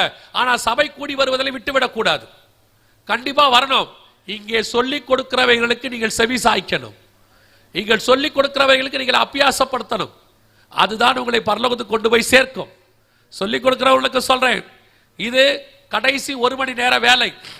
இந்த 1 மணி நேரமும் கர்த்தருக்கென்று வேலை பாருங்க. உங்களை நியாய தீர்க்க போகிறது விசுவாசிகள் இல்லை, உங்களை போஷிக்கிறதும் விசுவாசிகள் இல்லை. நாம் கோலும் கையுமா இந்த ஊழியத்துக்கு வந்தபோது நம்மை போஷித்தது கர்த்தர். நம்ம யாருன்னே தெரியாத போது நம்மளை தூக்கி பிடித்தது கர்த்தர். நம்முடைய காலங்கள் அவருடைய கரத்திலே வரையப்பட்டிருக்கிறது. விசுவாசிகளுக்காக அவங்க கொடுக்கிறாங்கன்றதுக்காக அவங்க செய்யக்கூடிய பாவங்களை தப்பிதங்களை சொல்லாமல் இருப்போமானால் நியாய தீர்ப்புக்கு தப்பிக்க முடியாது. உள்ளதை உள்ளதென்றும் இல்லதை இல்லதென்றும் சொல்லுங்கள், மிஞ்சினது பாவமாக இருக்கும். கர்த்தர் நம்ம கிட்ட கொடுத்தது ஒன்னே ஒண்ணுதான், சத்தியத்தை சத்தியம் என்று சொல்லணும், முகதாட்சியம் இல்லாம சொல்லணும், மிச்சத்தை பரலோகம் பார்த்துக் கொள்ளும். நம்மை அழைத்தவர் உண்மை உள்ளவர், ஒரு நாளும் நம்மை கைவிட மாட்டார். பூமியில் கிடைக்கக்கூடிய நாகமானின் சில வெள்ளி பணத்துக்காக, பிரதான ஆசாரியர் கொடுக்கக்கூடியதான சில வெள்ளி பணங்களுக்காக, பாலாக்கு கொடுக்கக்கூடிய ஆசீர்வாதங்களுக்காக, அல்லது அமலேக்கியரின் ஆடு மாடுகளுக்காக, அல்லது எரிகோவில கிடைக்கக்கூடிய சில விலை உயர்ந்த வஸ்திரங்களுக்காக உங்களை விற்று போடுவீர்களானால் நீங்கள் ஒரு நாள் மரித்து போகிற காலம் ஒன்று வரும்.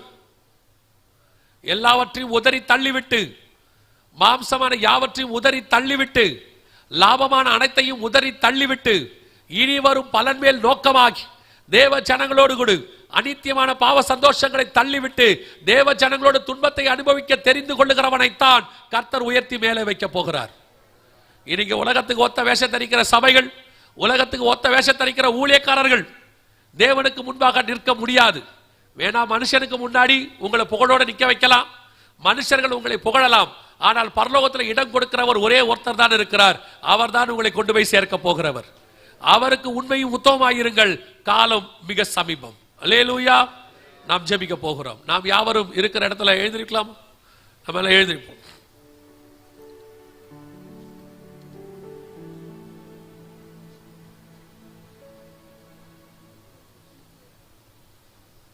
எல்லா கண்களை மூடுவோம்.